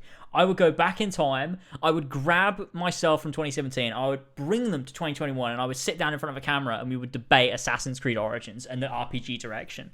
And then I would get myself to like react to Odyssey and react to like Valhalla and see what they think. Because it's like, I was just so blind to it. Like, I just don't know what it was. I was just like, Origins is going to be the best game ever. I was like, Origins is going to be so good. Like, everything about it is so perfect. Fuck, man. I ruined Assassin's Creed, didn't I? Not that it matters, because Ubisoft leveling experience. He's just mad that there's levels in the game, and you level up and get XP, and there's a deep... that's a shit point. And number 5.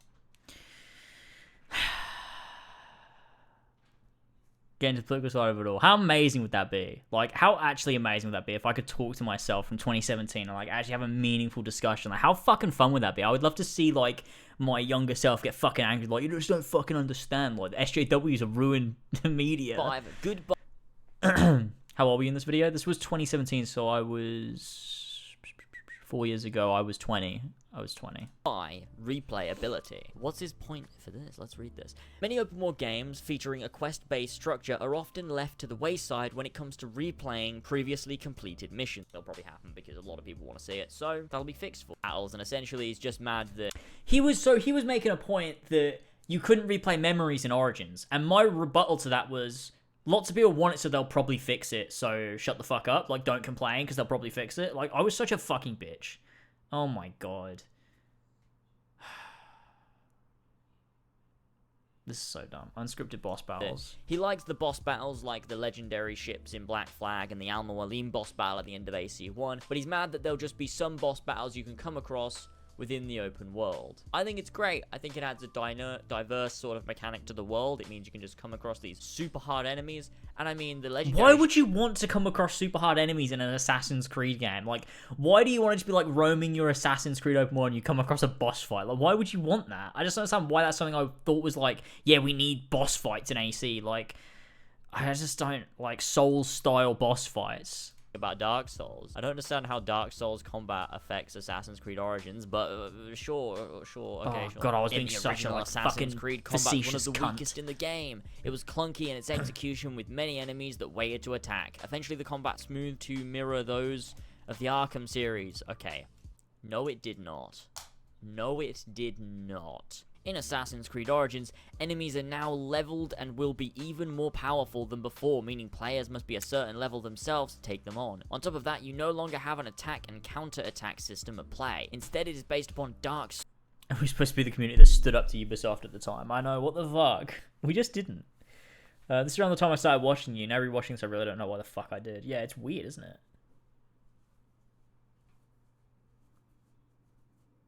God.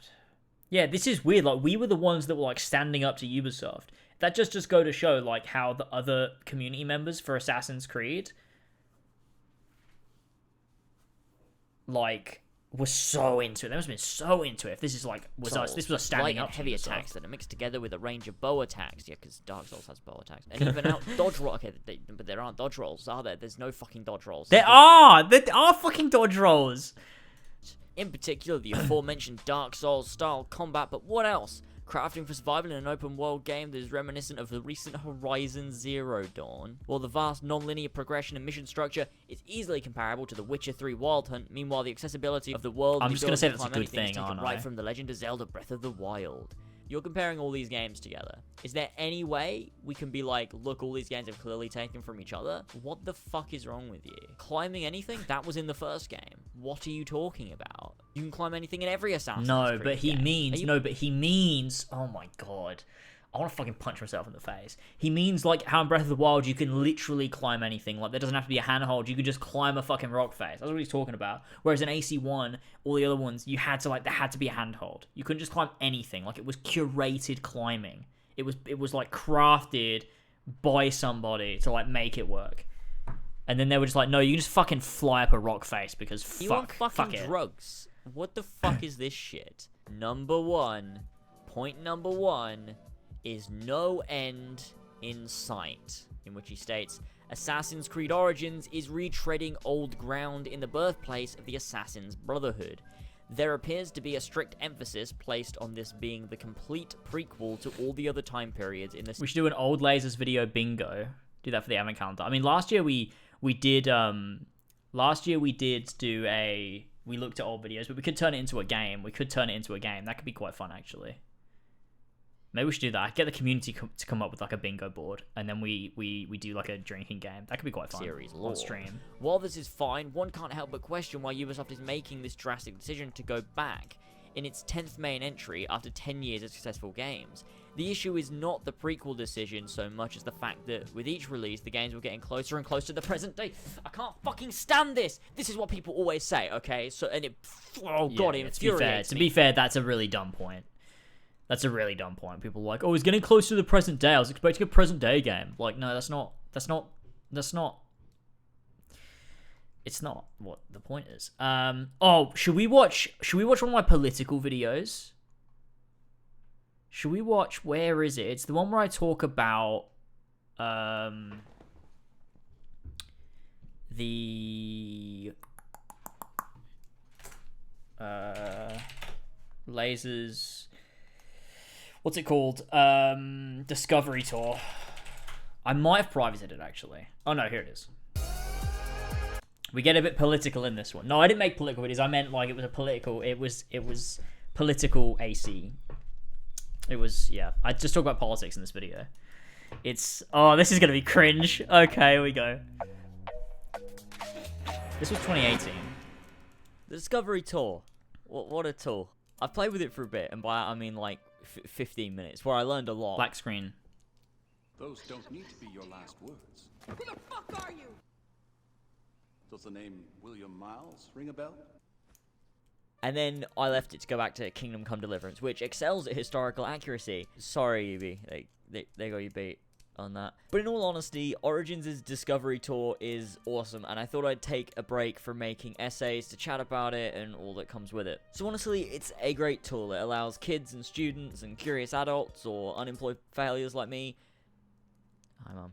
to delve into ancient history, where we can explore various different lessons, whether that be mummification or history about a city. You walk through these highlighted trails and get to know more and more about the history Where's the that went into a war, but really all not include to productive to censor history. Oh, here we Stirred go. up a bit of fuss with people, myself included. If you're going to create a mode made for teaching history, is it not incredibly counterproductive to censor history in case people are offended? Would a history book Here we go, the SJWs. The creation of Adam? I doubt it. So why are these paintings being censored specifically in a mode which is... Because it's porn, that's why. It's not art, it's porn in a brothel. It's not art. I mean, it is art, but you know what I mean, right? Like, it's not the same as, like, the birth of Venus. It's porn. It's ancient Egyptian porn. That's, you know, especially when this is supposed to, like, pass for a 12. They're going to get rated as, like, a 12, so they can put it into schools. Like, yeah, you don't want to put porn in there. And, yeah, it's a memento gallery. Geared towards showing history. I find that incredibly strange, as if a 12-year-old can't see a painting of a naked male or female without crying. Now, it's porn. It's sexual imagery. It's not just nudity. It's sexual nudity. The counter-argument, which I understand, is that these are sexual images. Yeah, exactly. It's not just nudity in art form. It's ancient Egyptian porn, for one. Yeah, I even got it! So, sure, I do get that since this is geared towards being used in schools, they censor certain elements such as that. Now, this next thing, I don't So I got it. I actually understood it in the end. Okay, there we go. At least I got it. In the discovery mode, there is this. Oh. Here, both girls and boys are shown attending a class given by one of the rhetoricians of the era. The team made the choice to show both genders attending class within the context of the game world. Even though it is historically inaccurate, the team felt it was not necessary to prioritize historical sexism over inclusive gameplay. Now, I get this for the main game, although I think it's completely unnecessary to alter history simply to act as if there was gender equality in ancient times when there wasn't. Like, why are we warping history? They're not! Nobody's warping history. No one's warping history. Oh my god. They even said in the Discovery Tour, they literally said... Oh, this is so dumb. Literally in the Discovery Tour, they say, this is not how real history was, but we opted not to show that in our game because why? We might as well, in our game, show equality, gender equality in minor cases like this, because why not? Why not show that? But then when you do the Discovery Tour that talks real history, you explain, we decided to do this in the game. However, in real history, this was not the way that things were, and that's it. They haven't warped history. They've actually taught, like, in the mode, literally in the mode that's explaining the history of the era. They literally said, they explained it there. They weren't trying to hide it. Like, they were literally explaining the real history in the real history mode. I just don't get what I was so mad about. Just admit that men and women haven't always been equal. They did admit that. Don't pander and act like they always have been. They did admit that! It's just fucking false. But for the main game, I guess I get it, right? I mean, who cares? But for clearly you a do. History mode that's main focus is portraying history. But they did! Why? But they did! They explained it, they did! The purpose of this mode is to teach history, yet it warps it for no other reason than to suit their agenda. I don't even know what agenda that is. The agenda of history for no reason at all? Because it doesn't affect us now. It doesn't actually change history. They're not, man. It's just lying for no reason But they at all didn't! other than to be But they didn't lie! The reason why in Discovery Tour there's boys and girls in the same school together is because that's how it was in the main game. They're just taking the main game and then they're putting commentary over the top. So the commentary on the top says, hey, this is what we've depicted in the game, but that's not historically accurate. Here's the actual historical accuracy and the information for you. We've given it to you. We've given you the real historical information, and I'm still mad about it, as if they're lying when they're not. They literally told me. Oh my god. It's the agenda. It's the us and them mentality, boys. Oh my god. Oh my god. I do look, I've just been to a turning point. Politically correct and panic, but it's not even politically correct. I literally don't understand who this benefits. Are people praising this? Are people like celebrating this as like, yes, Ubisoft pretended that ancient Egyptians had gender equality and everything? I don't get who's happy about That's not this, the point. because That's it not the doesn't make point. sense. It's not like they've shown a powerful, empowering female character like Aya. Like, I guess that's cool. It's like, yeah, look, that's cool, I guess, I guess. I don't give a shit, but I guess. Who is saying, oh, wow, they show male and females being educated when that wasn't the case? Wow, they're lying. I love this. I need faked history to validate myself in a video game. I don't get who's celebrating this. It doesn't make sense to me. Now, to be fair to them, at least they mentioned they made the changes, didn't just try and hide it and pretend it didn't happen.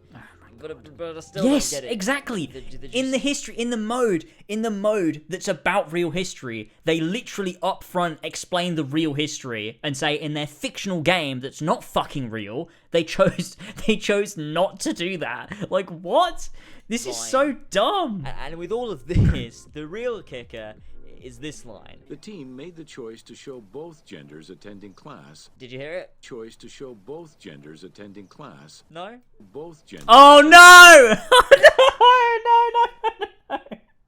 I can't even watch this bit. I just realized what I'm pointing out.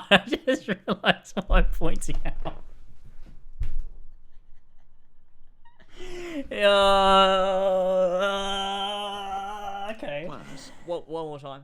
Both genders. In trying to pander to people, they've kicked up another shitstorm by saying both genders. As if there's only two genders. Which they're fucking. No! Saying that it's hate speech to say both genders. I can't do this anymore. They're just eating each other alive. It's the regressive left. Attacking people with their own delusions. Does nobody value facts anymore?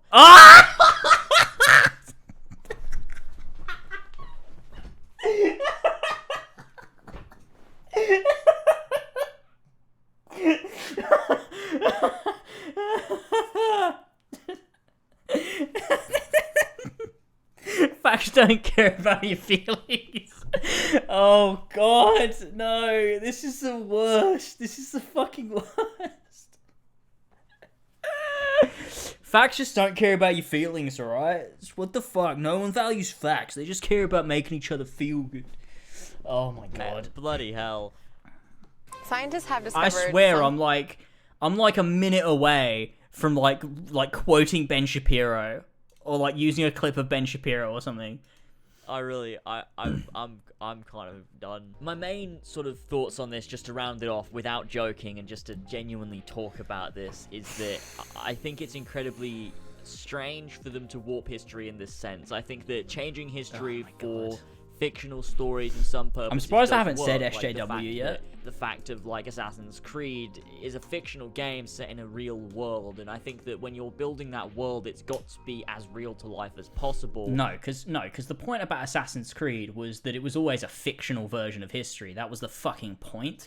It was always like, so you know what you think history is, but the Animus shows you real history, and real history is far more diverse, far more broad than anything in a fucking history book. That's the fucking point. I completely missed it. But you add your own fictional story to that, but even more so when you're making a history mode, you have to be as historically accurate as possible. Which if there was gender inequality, show gender inequality. But they said it! Maybe put a commentary in and say how we've changed. That wasn't a good thing, obviously. Everyone knows that. You don't have to pretend like we were always This is the equal dumbest with video the I've way ever we made. treated men and women. This is the I dumbest don't video I've understand ever who made. That helps no one. Doesn't help anyone. It's just stupid, to be honest, and incredibly unnecessary. Let me check my nails. Like that they did mention in it that we changed this. 2017 This James. isn't historically accurate, I guess. But you shouldn't have to say that in a mode that's made for teaching history. You should just portray everything as historically accurate from the get-go.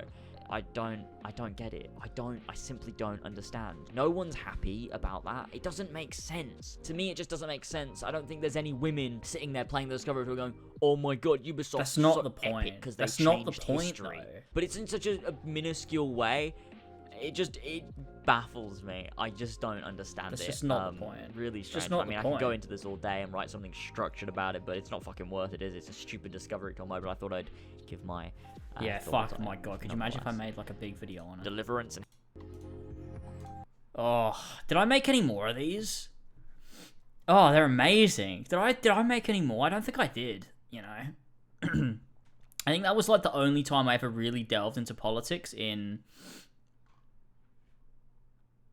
a video like that. We could go to a podcast. Look at the comments. All right. Thank you for subbing. Yeah, Ethan's sassy like, little pog oh, champ. thank you, elitist. 6 months. Thank you for the 6 months. So Ethan says, so they didn't alter the world in the Discovery Tour from as seen in the main game to be historically accurate, at least not in every way they should have. They just put in a disclaimer to say they show gender equality in the game, so that's why it's in the Discovery Tour. The lack of attention to detail is typically where Ubisoft face plants the pavement. I'm not really fussed about the huge political uproar that was sure to follow in the background. Like, he's literally just right. Like, that's just literally, the whole point that I missed. This is so dumb. Zeppo? Oh my god, no way. We can't be dropping people in it here, boys. They've probably changed.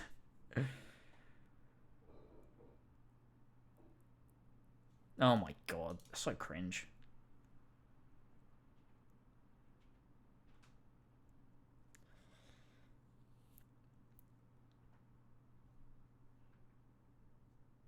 It's a good video. I agree. Why edit history? Just to pander to the overly political correct culture we live in. Oh fuck, that's Max. That's Max Mansbridge. I know him. I recognise him. Oh my god. Let's not forget calling the redcoats Nazis the Revolutionary War. Yeah, that's true, but that was a long time ago. Oh my god. Oh, the girl we had on as always, yeah. Should we get her on? Oh, wait, not get her on. Fuck no. Should we listen to the podcast? Oh my god, that's the sexual orientations and gender identities part of the intro in AC games now. Can't wait to play as a transgender Viking next. I mean, you kinda did. Oh my god. Yeah, let's listen to it. Okay. KCC. This ain't gonna come up with it if I search KCC Megan. It's just not. Oh, it did. Which one should we listen to? Where's the one that people really, really didn't like? Are you experiencing? This was the first one. And I think this was the most recent one. This is the one people didn't like. Because, yeah, 56 likes, 24 dislikes. People didn't like this one. People were like, she is batshit crazy, guys.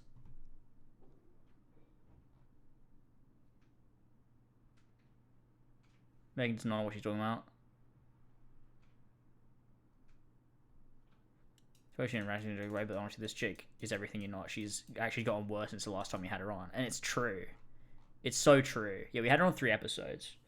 This was the one people didn't like. I've never listened to this, so That integrates with your systems to hire, oh, manage, and boys. retain talent Okay. anywhere in the world. Hello everybody, how's it going? Welcome back to the Kill Connor Club. Should we skip podcast. in, I'm your host or James, and I'm joined as always by Tyler. As always, how's it going, my friend? It is going great. How are you? Yeah, I'm pretty good. A little sore, but pretty good, mate. It sounds the same. We sound exactly the same. Anyways, today for episode 89, we're sound a joined little once tired, again though. by Megan Harris from That Sweet Disposition. How's it going? I sounded so miserable. Imagine if someone introduced you like that. Imagine if someone introduced you like, so we're joined again by Megan from That Sweet Disposition. How you going? Like, imagine if someone fucking introduced you like that. Like, I must have felt like shit that day. Good. How are you guys? It's been like what, like 3 or 4 months since the last time I was on. And then I just like probably don't say anything because I wait for Tyler to just carry the podcast because I'm just there as a guest, Something like really, that. aren't I? Yeah, something like that. I think like 3 months. It's good, and when it's like the second. Let's have a look. So, Megan, what's up? I hate how Tyler says Megan. Why can't he say Megan properly? Is it me saying it wrong? You say Megan's pronounced Megan, right? It's not fucking Megan. What the fuck's a Megan? It's always been weird to me. We had this conversation before. I'm like, you say Megan's so weird, and he's like, nah, man, you say fucking Megan's so fucking weird. It's fucking Megan, mate. Fucking Mario. All right. What's going on? You as if you couldn't get big enough. Nah, we didn't have face cams back in the day. We used to just do this. We only started doing face cams in 2020. It's just how Aussie say it. Is it really? Or is it just how Tyler says it? When we talked to you last time. Megan. So you've been, since then, for those who don't know, been interviewed on Fox News. You've been to the White House. Yeah, and, to the White House. Yeah, and you're taking over the world, is what I've gotten from Twitter. That's just my understanding. Yeah, so I went to the White House in October. I went to the Young Black Leadership Summit that was created by Turning Point USA.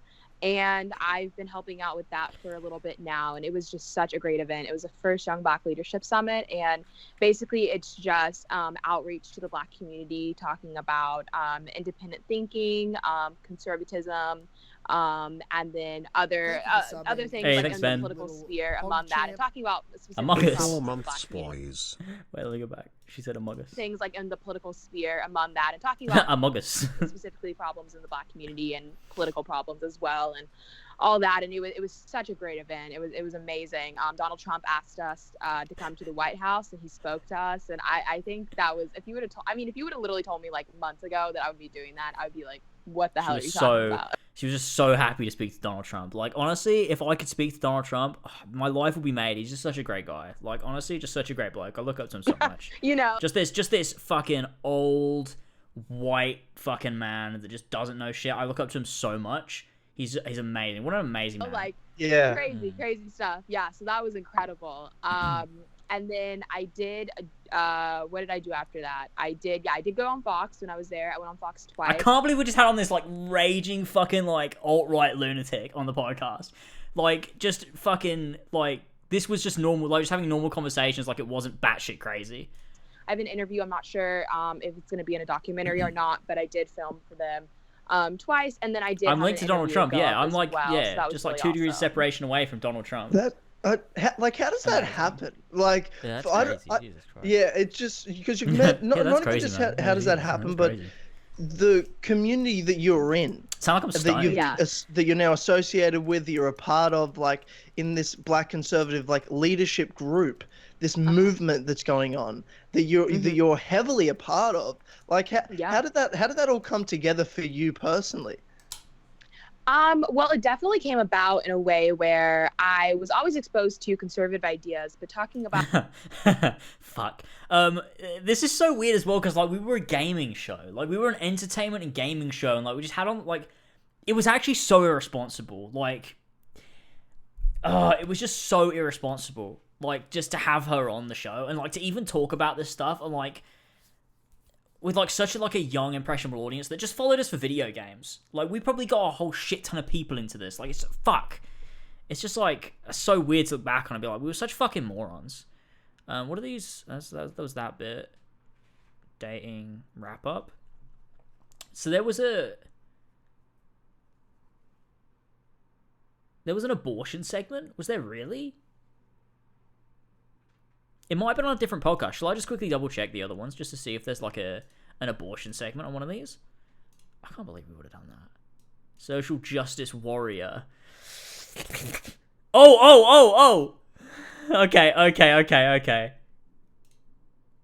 But I think there's certain things, like, maybe, like, her opinion on abortion and stuff that we disagree on, and she doesn't, she's like, she can't understand that I just have a different opinion. She just, okay, who is this? Who am I talking about?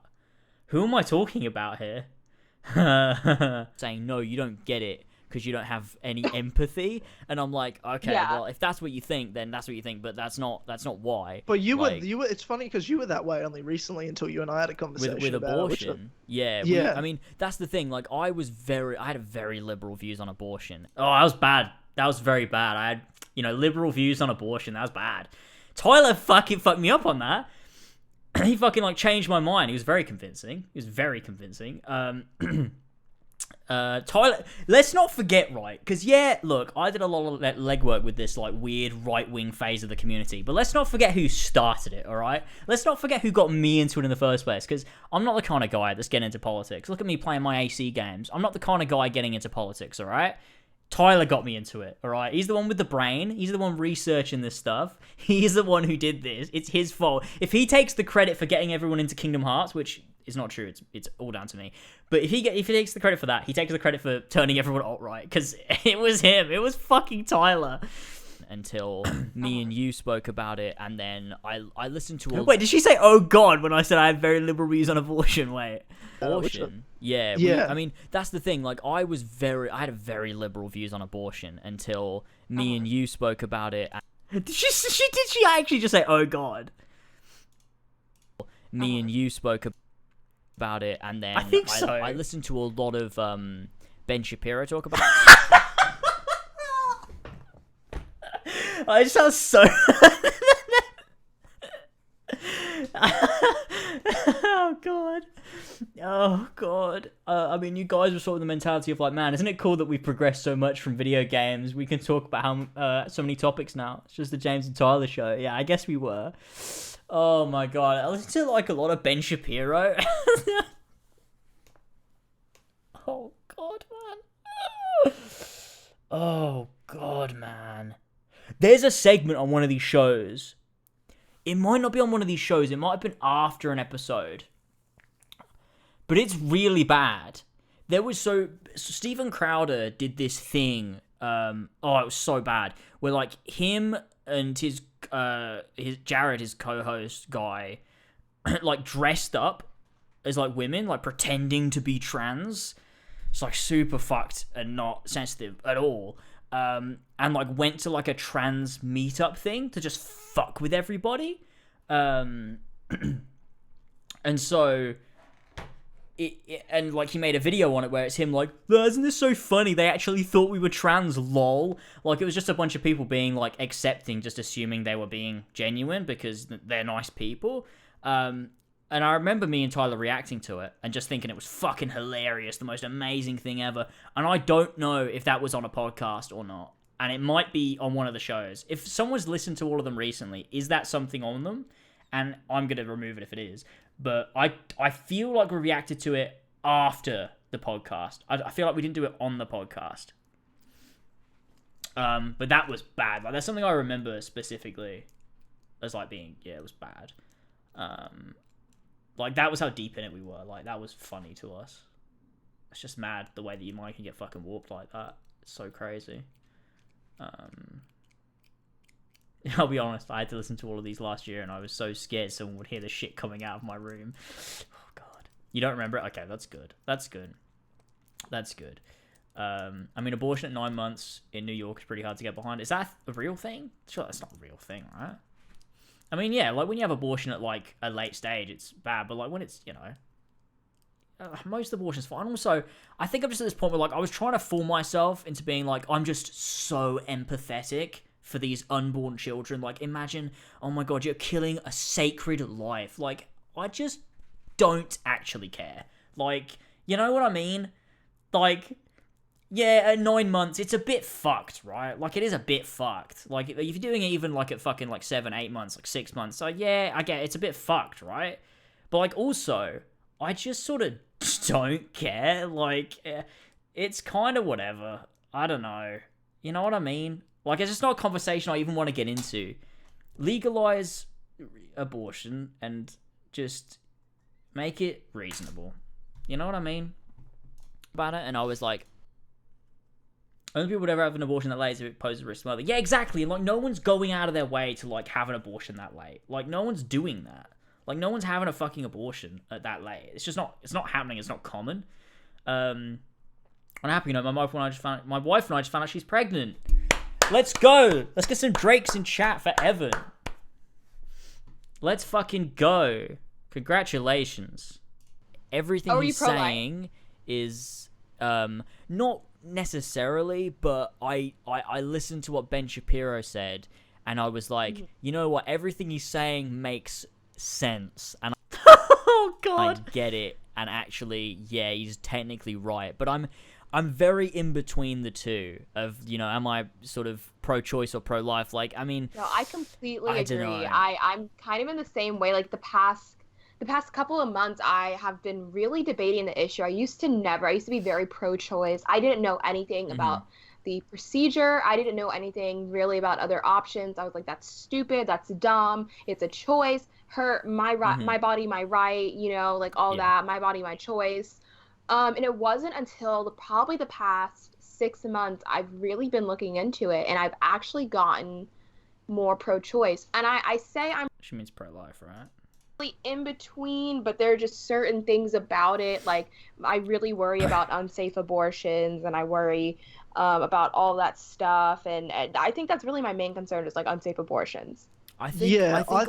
So she actually was pro-choice. That's what she means. Okay. Oh shit. And so, I mean, I guess that.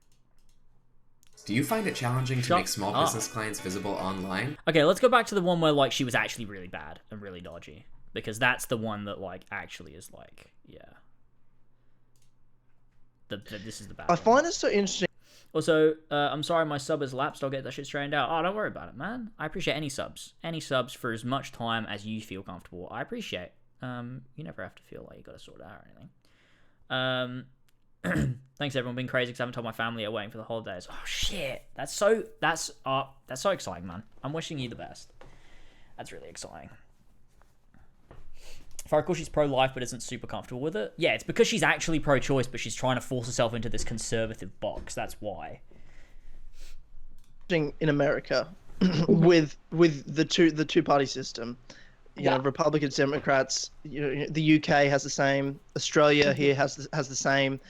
But if you were to ask, I love Tyler's just like thinks he knows what he's fucking talking about. He just thinks he's like a fucking political fucking genius. I fucking love hearing him talk back in like 2017, 2018, where like Tyler just thinks he's completely just still Tyler's not still pro-life. Tyler's. We talked about this on Clubhouse it was like a year ago, maybe 2 years ago or something. He said he's like having friends close to him that have had to deal with abortions and have had to go through things like that, potentially needing abortions or whatever it might be. He's realized that there's a lot more nuance to it, and that's what he said like a few years ago anyway. So I'm sure he's like gone even more like left wing than he was back then, but just that like he feels that maybe it's not as black and white as he was making it out to be. So he's just pro gaming. How close? Well, like when you compare how far away the party lines are. With Australia, we have Labor and Liberal, and the Liberal's actually our Republican. The Liberal Party's actually the more conservative, and Labor's the more left. But they're pretty much the same. Like they're not. There are differences, but they're almost like the two. If you were to draw two circles, why the fuck did we want to sit down and spend hours talking about politics? Like I can't imagine doing something more fucking boring. Like a bunch of fucking amateur gamers talking about fucking politics. It's so fucking boring.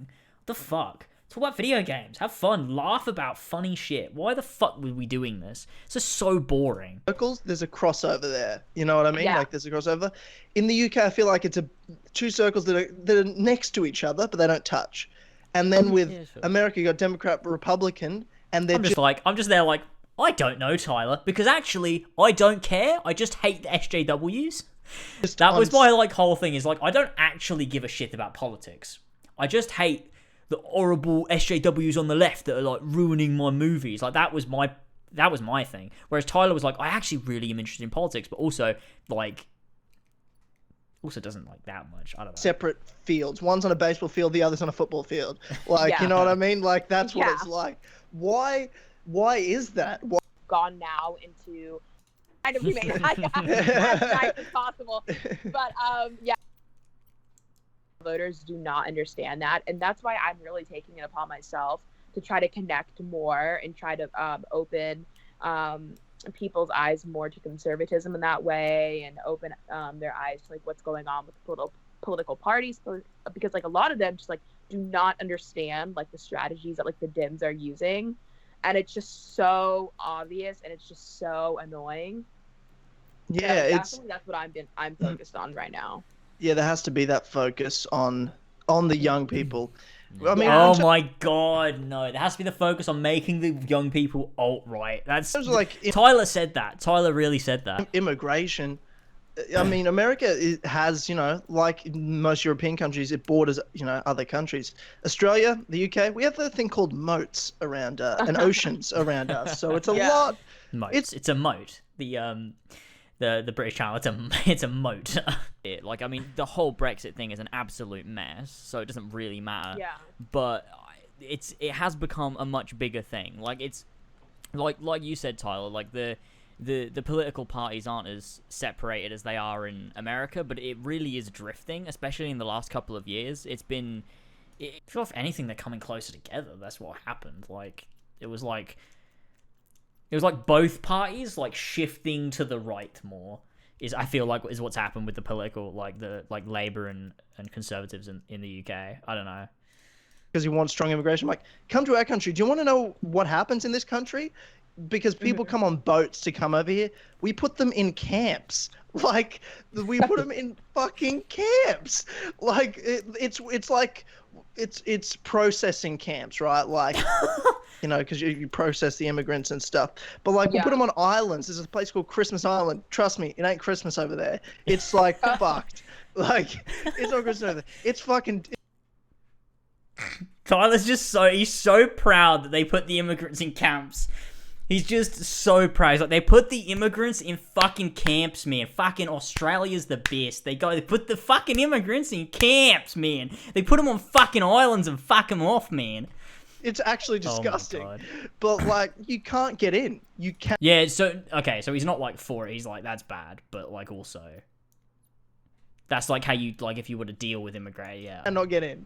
It is see, that's what a sovereign nation should do, though. Like, a sovereign nation should absolutely protect their borders, and I think that the biggest like just people though, like just from people. Like thing right now is like national security and just like the influx of like illegals, and like that's a problem that we have here in America. Like, I live in Texas, I live in a border state, and like it is insane. Like, the border crisis that's going on right now, like that's a whole different topic. Like, not even getting into that, but like there are reasons why these are hard-hitting issues, and like just painting them all as, oh, you're racist, you're like being so racist, like, oh my god, like Trump, oh my god, fascist, KKK, Nazi, and it's like, that's really funny, James. Like, yeah, you're right. That was a real laugh. These are issues we have to talk about, Well, I mean, it's a hard thing because, like, as like a human, obviously, when you see because there's obviously when a group of people, when I at least look at it from an Australian perspective, and there's a group of people on a boat that have traveled from the Middle East or Asia to get to this country because they've come from countries of war and they're just totally lost and they just want to be safe, they want to be free. But then there's some people that aren't like that. Like, there's a group of people on that boat that want to be here for the right reasons, and then there's a group of people that are the opposite. There's people that won't assimilate. There's people, you know what I mean? Like, there's this big clump of people. Are they coming to seek asylum? They're coming to seek us. We call them asylum seekers. Like, they're coming to seek asylum, but who knows? I don't know them. You know what I mean? Like, I don't know what they're here for. I always struggle because I'm like, when someone's like, but what can we do for those people? I'm like, well, I want to help them too. Like, I don't want people that want to seek asylum. Someone wants to live in Australia because they know this is the best country on earth. Sorry, but it's true. I want, then I'd love to have you. You've just got to acknowledge this is the best country on earth, and that's all it is. This is the best country on earth. We put immigrants in camps on the islands. And but then you've got to assimilate to Australian culture, you know what I mean? Like, you can't absolutely come to this country and say, because there's been stories over the years, what's Australian culture though? Of people being offended when people have Australian flags in their yard, like a flagpole. You know what I mean?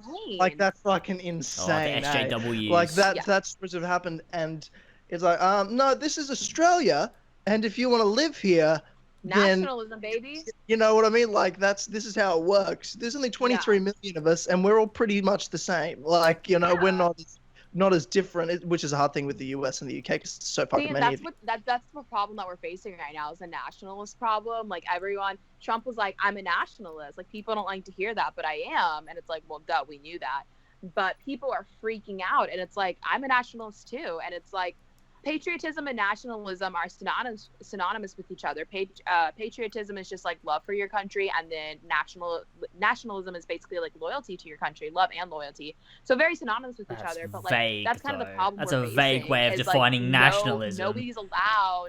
It's a very like globalist thing. Like no country is allowed to protect their borders and be a sovereign nation, and nobody's allowed to love their country because this is all every land is stolen land. Every land is filled with Nazis and fascists, and it's so insane. And I'm like, we're gonna reach I'm so scared of reaching the point of no return. Like these people are crazy, but they've just built so much momentum that it's very scary. It's so different. I find it so interesting of how different it is. Like James, you love your country, don't you? Like, are you a patriot?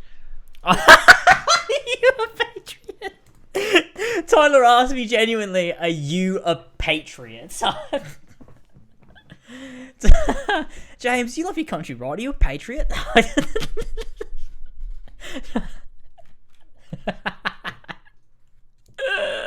Yeah, everyone should be a patriot. Like it's not a bad thing. Everybody should be a patriot. That's what I'm saying. Like I find that so weird that it is. Yeah. I do love my country though, to be fair. Like I do love England. Like I'm not in the way where I'm not gonna hang a fucking Union Jack out my window or whatever, but like I love things about my country and I want my country to be good. Like, you know what I mean? Like I don't love my country. I'm not like sitting there like fucking yes, England is my country. You know what I mean? But like I love things about it. You know, like it's home. So. James, you love a country, right? Right, bro? Bro, please tell me you're a patriot. But it's like, there's bad things in everyone's history for the most part. If you live in a big country, it's like I love my country because I want my country to improve. I love my country because I like things about it. I like the diverse nature of a lot of it. Like England has a lot of different cultures within it, and I like that about my country. I like. I don't know. I like the architecture. I like the countryside. Things like that. You know what I mean? Like I love my country for those things, but I don't love my country irrationally. Like, you know what I mean? It's I like being English. Like I am proud of it, but it's not like to a fault. I don't think, and I don't think I've ever felt like that. My country, right or wrong? Oh yeah, exactly, yeah.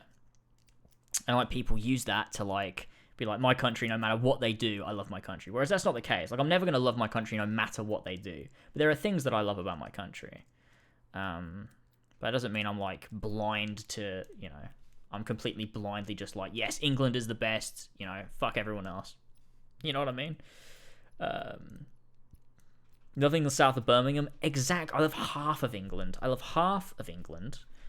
And that's about it. Not even maybe a third of England. We're pushing it. I don't think it's like that here. Like, it's not like that here. I mean, some young people are trying to make it like America is. Like, if you go to fucking Melbourne or somewhere and you're at university there, which I was. That's so funny. Like, Tyler, moved back to Brisbane because Brisbane's like, like he always says, the Texas of Australia. And now he, wants to go back. He talked about that on Clubhouse, right? Talk about moving. I'm not telling a secret, am I? I know he did tell me a secret that I'm not supposed to say, but I don't remember what it was. That wasn't it, was it? No, I don't think so. But he talked about it. Okay, good. I don't think he would care if I brought it up. I just don't know if he wanted people to know. And it's just I had to get out of there and go back to my Queensland, true Australian, real country roots.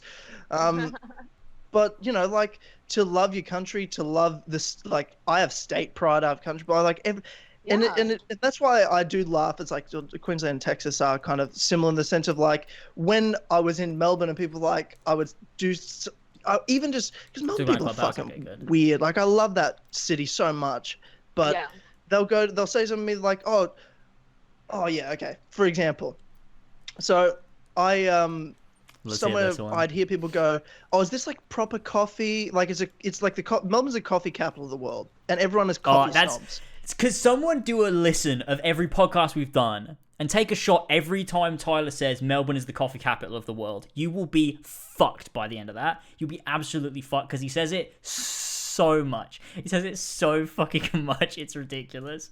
Everyone's kind of snobs. And they're like, "Oh, is this like real coffee?" Like they're going to a coffee and she's, "Is this like real coffee?" And they'll ask me, because I'm drinking it. "Is this like real coffee?" Because I'm a coffee connoisseur. I'm like, this is what I'd say. I'd be like, I'm from Queensland. They just put caffeine in me. I don't give a. But Tyler loves coffee though. I don't understand. Tyler loves it. He is a coffee connoisseur, is he not? Hey man, what kind of cuisine is this? Like, what the phase that he is that person?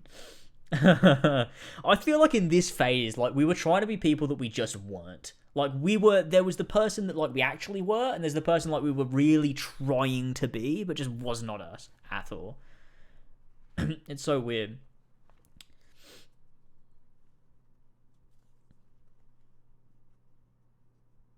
I think a better challenge would be take a shot every time Tyler said in Australia has the best in the world, bro. Yeah, it probably would, to be fair. That you would be dead. You'd be dead by the end of that. You would actually be dead by the end of that. He mentions Australia at least once a podcast.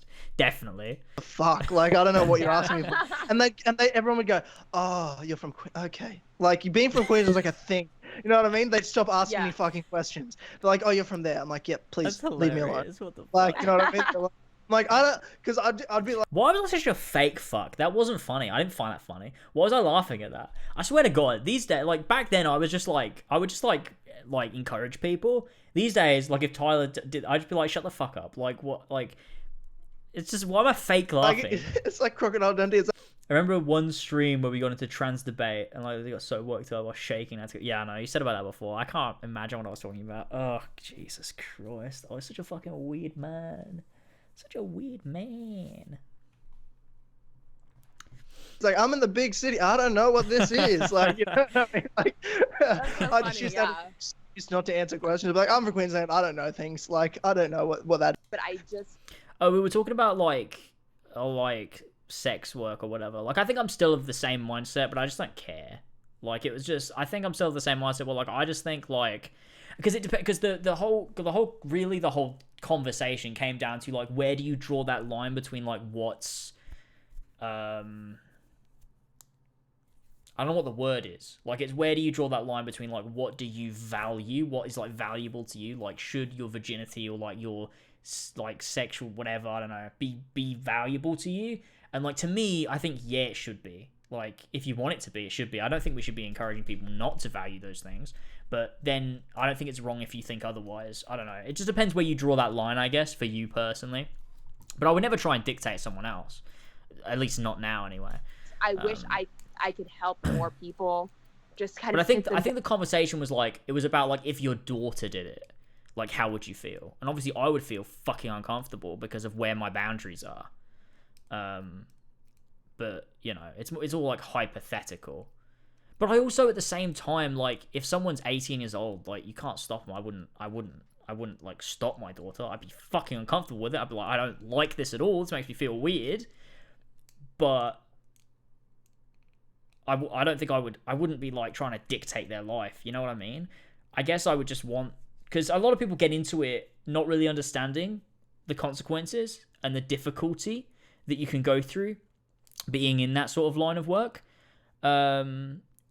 And so I guess if it was something that, like, if my daughter really wanted to, then I guess you'd have to have that conversation. It'd be like, look, I am willing to support you, but, like, you gotta, you know, like, you gotta understand, like, what this is gonna be like, you know? You know, I wouldn't want my kid to do it. I wouldn't. But, you know, it'd be as long as they fully understood the situation they were getting themselves into, you know? But you don't know that shit at 18. Like, what the fuck? Like, I didn't know what the fuck I was doing at 18. No one fucking does. You're a kid. Like, holy shit. Down and say, hey, it's not bad to love your country. That doesn't mean you hate other countries. What is with the whole stolen land? Can we listen to the DMs bit? Okay. So there's something we have to do in this podcast. Something. Peggy 18.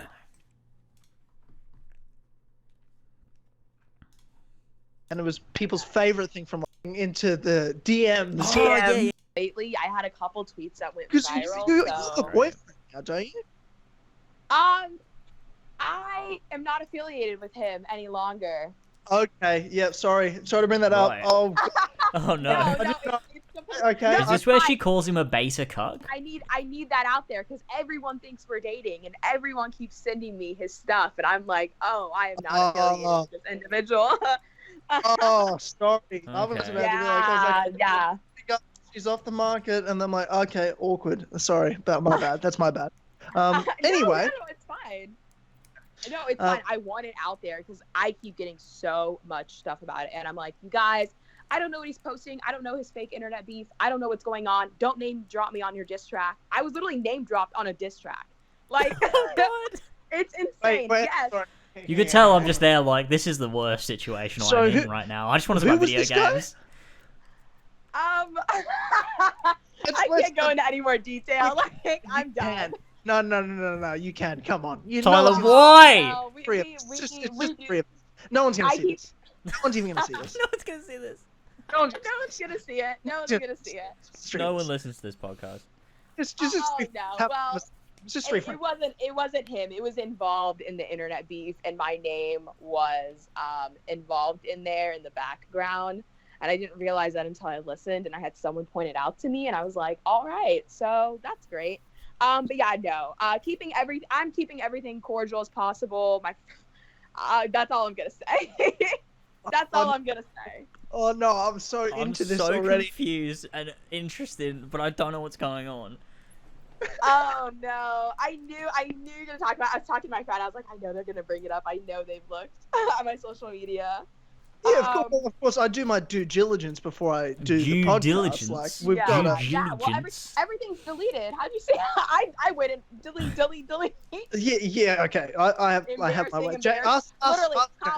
Tyler's been caught red-handed here. He keeps going onto her Twitter all the time. How I did that was. I have my ways. How I did that was I was like embarrassing. I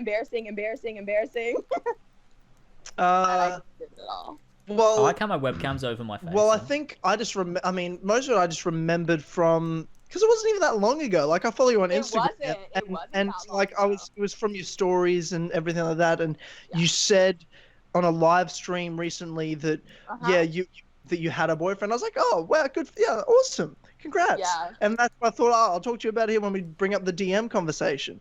And then now it's not. So I'm like. It was very short-lived. It was short-lived, but I think that's what happens when you pay more attention to your truck than your girlfriend. And I'll keep it. I'll keep it. Oh shit! Oh my god! I'll keep it at that. Okay. Oh god, I'm uncomfortable. Okay. Wow. Have fun figuring that. Yeah, okay, I don't get it, but also shade, and I'm just like, oh. No, absolutely shade, and everyone. Anyway, it was every funny. shade. Everyone knows it. I mean, it's funny. I laugh. Why are we sitting here talking to some girl about a fucking ex on the Kill Connor Club podcast? What the fuck? The gaming sheep would not be impressed. That's all I can do. Let me pull some of my DMs though. I must say I did when I think it was on one of your stories, and like I was like, oh, I went to click on like his profile on Instagram. It was like private, and he has like so many followers. I'm like, who is he? Like yeah. But why? No, we do the same. We do the same stuff. We do social media stuff. We work. So will you run into him again? Like I'm just like at event. Oh yeah. But I mean, we're colleagues at the end of the day, so it's like. Oh, so whatever. You're cordial in that way, like to work together. Yeah. I like to remain professional. I'm not immature, and I know when to be cordial and stuff. And does not sound I don't like say it. immature things. I don't call other people and talk bad about them. I just simply move on with my life, and that's what I'll say about that. That's really mature. Like if you ran into him and you'd be like, hey, how's it going? How's the truck? I wouldn't. I mean, if I'm spoken to, I'm not speaking to. Oh, okay. If I'm spoken to, I feel like I'm not speaking to. shit, I love this. These podcasts, drama I so- literally just used to sit there. Like, this was one of the guests where, like, look, this was Tyler's thing, right? This was Tyler's thing. Like, he loved his politics at this point. He wanted to get these guests on. Like, if I had my way, we'd never have a guest on. I just love talking shit with Tyler for an hour or two. Like, that's what I love. That's why I like Clubhouse so much. And Four Pillars podcast, because I just love sitting down and just talking shit with my friends.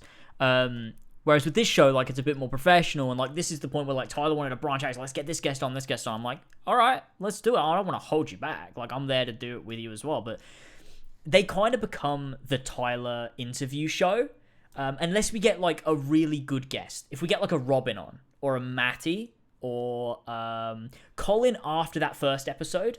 Because if we just get it, because what my big thing is, whenever we get a guest, I just want a guest to be a guest. I don't want it to be an interview. I don't want to interview that person, because I just don't. I want them to be a guest. I want to integrate them into our, like, dynamic. I want to be like, look, let's do our normal show, but we've got someone else on, and we've got their take, and we can see what our chemistry's like with this person, and like, that's the fun of it. But when we do an interview, you see, I'm not the host. I just show up. So Tyler hosts the show, and he has a list of questions. He goes through them, and it flows well, and it's great. But like, I have nothing to say because it's an interview from Tyler to the guest. So I'm just kind of there, like, every so often, like, well, I could give input, but like, I don't care about this thing we're talking about because this is personal to the guest. You know what I mean? So it's like, and I think we do it a lot better now. But back in the day, we sometimes would get guests on, and Tyler would just interview them, and I would just be sitting there. Like, I'm just kind of here. Especially with these, because it was like politics, and I just didn't really know anything. And I didn't want to speak up because I didn't really know anything.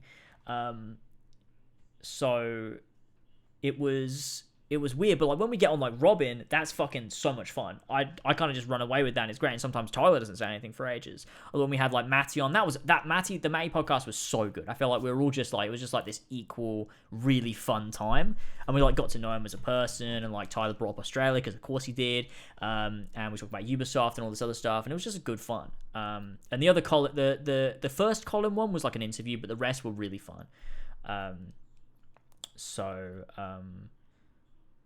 can follow us. You were like way worse when you're on your own with George. Yeah, because that's the thing. Because it wasn't even about like professional politics.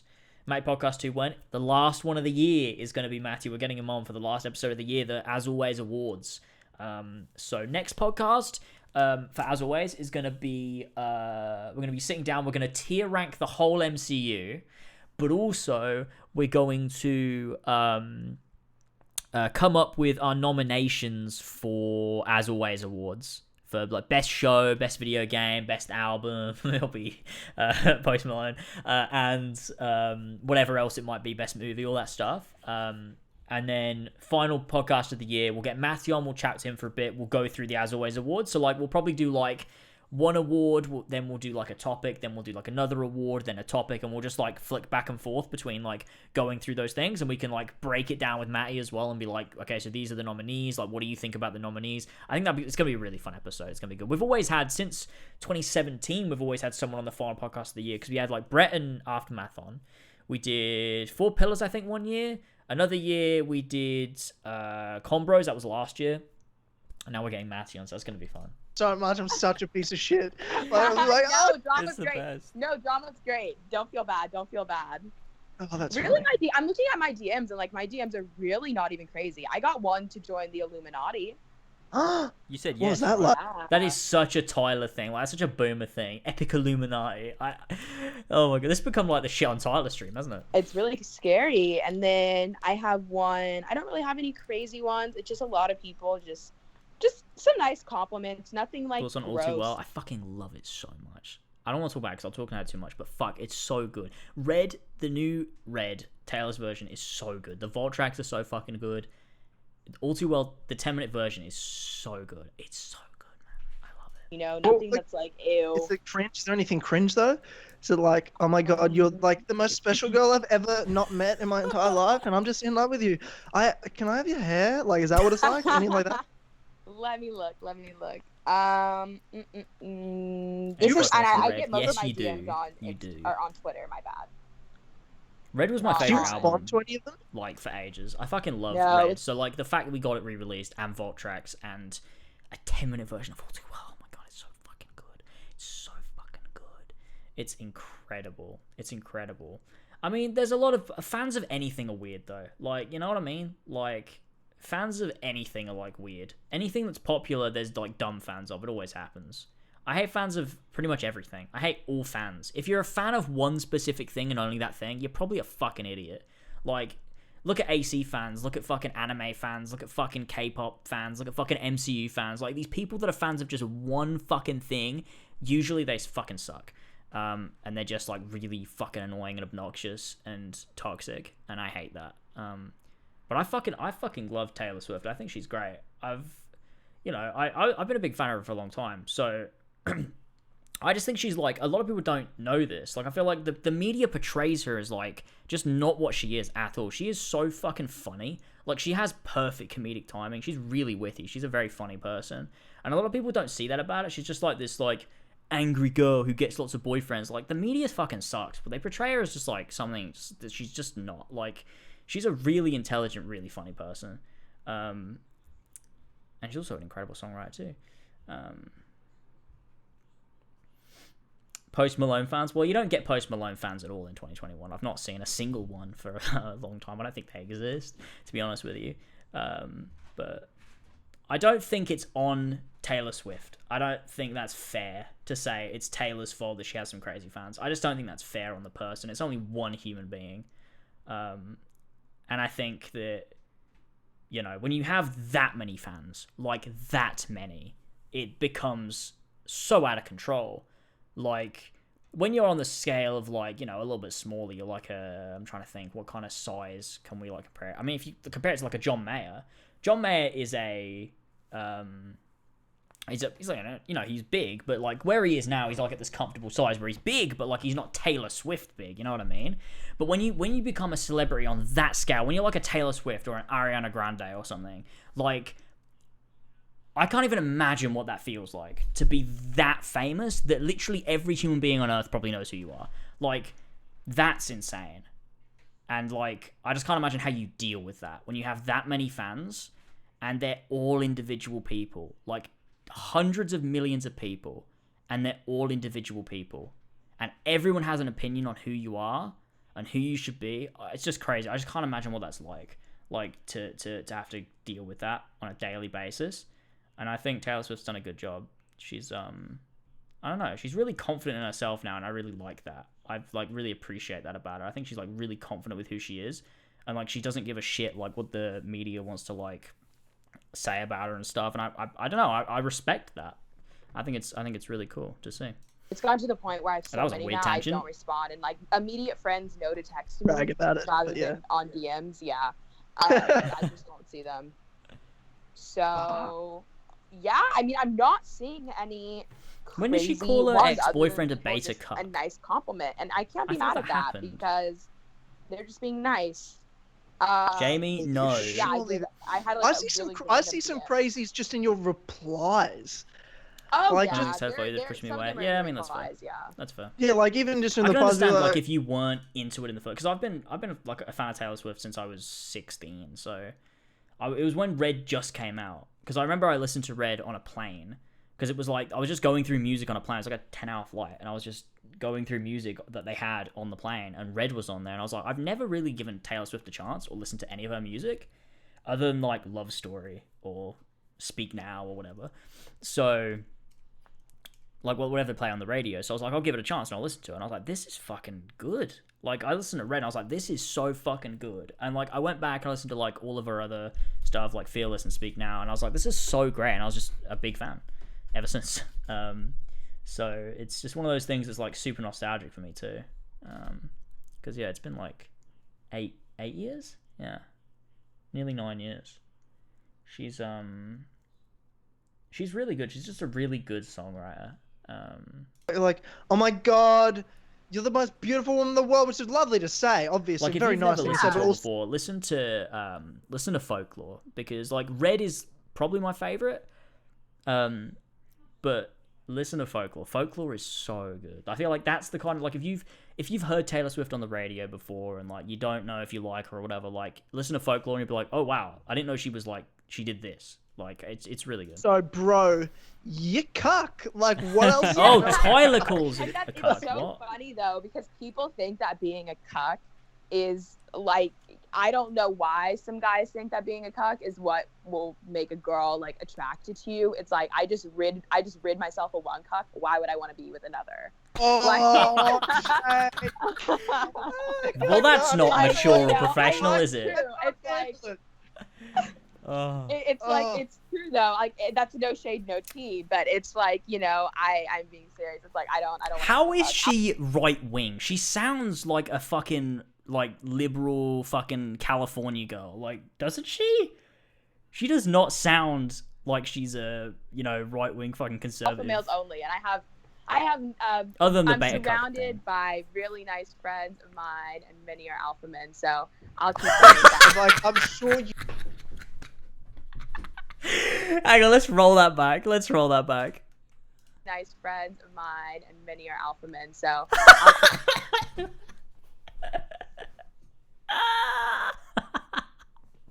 let's do that again. I'm surrounded by really nice friends of mine, and many are alpha men. So I'm surrounded by really nice friends, and many of them are alpha men. I'll keep that at that. I was like, I'm sure you don't have any trouble finding a nice guy. I'm sure you have zero issues. All right, with Tyler. that. She's not gonna fuck you, mate. Calm down. Oh, but the shade is brilliant. Oh, the shade is so beautiful. I will keep it at shade, and I do have a very nice I'm guy gonna in be my life. vague and cordial, and then just boop, I'll just drop this here. Oh my god. Spring. This is just so cringe. I can't do this. I'm just like sitting here. Got a little of this here. I I'll just have to. A dash of this there. It wouldn't be a Megan. Why is he speaking it wouldn't so be Megan cringe? on the podcast if I didn't. But I do have a very nice guy in my life, and I will keep it at that. Oh, adorable. Now we're gonna have to. Now, James, I'm gonna have to do a check on this though, because last time. Do a check in a couple months. Yeah. Because last time, you know, we didn't, and look what happened. I'm just saying we didn't know him, so like that's why. Yeah. So you know. One thing I learned from my prior cuck relationship was to keep things very low key, and that is something that, and this is like She went from like, I'm not gonna talk about it to he's a fucking cuck. Like what? something that I think a lot of people, and like, I'm not in the public eye, but I'm associated with people in the public eye, and because of that, people care about what I do. And so She it came from me, like, impregnated being her with and religion. like any other like average individual. I Well, guess, yeah, like she's got. I'll tell the story of in a what happened after relationship, the you know, they podcast want to went like show off their significant other. They want to be like, oh, you know, I'm with them. You know, we're doing this, we're doing that. And it came to the point where it was like, people are so enwrapped in your business, and I had no idea it would be like that. I was like, people do not care about me. Oh no, people care. Oh, So, oh my yeah, god! people are, like, people care very- about like I don't know what it is, but the interest in the public eye goes from interested because they like, you know, what you do and all that sort of stuff. But as soon as you insert a relationship, tenfold interest. Tenfold interest. It's like true. that's just like, yeah. Yeah, That's why like relationship goals. fucking It was so that's why weird for me. YouTubers have fake My favorite. relationships so they get views My because favorite you get kind of 10 times viewers. more views Yeah.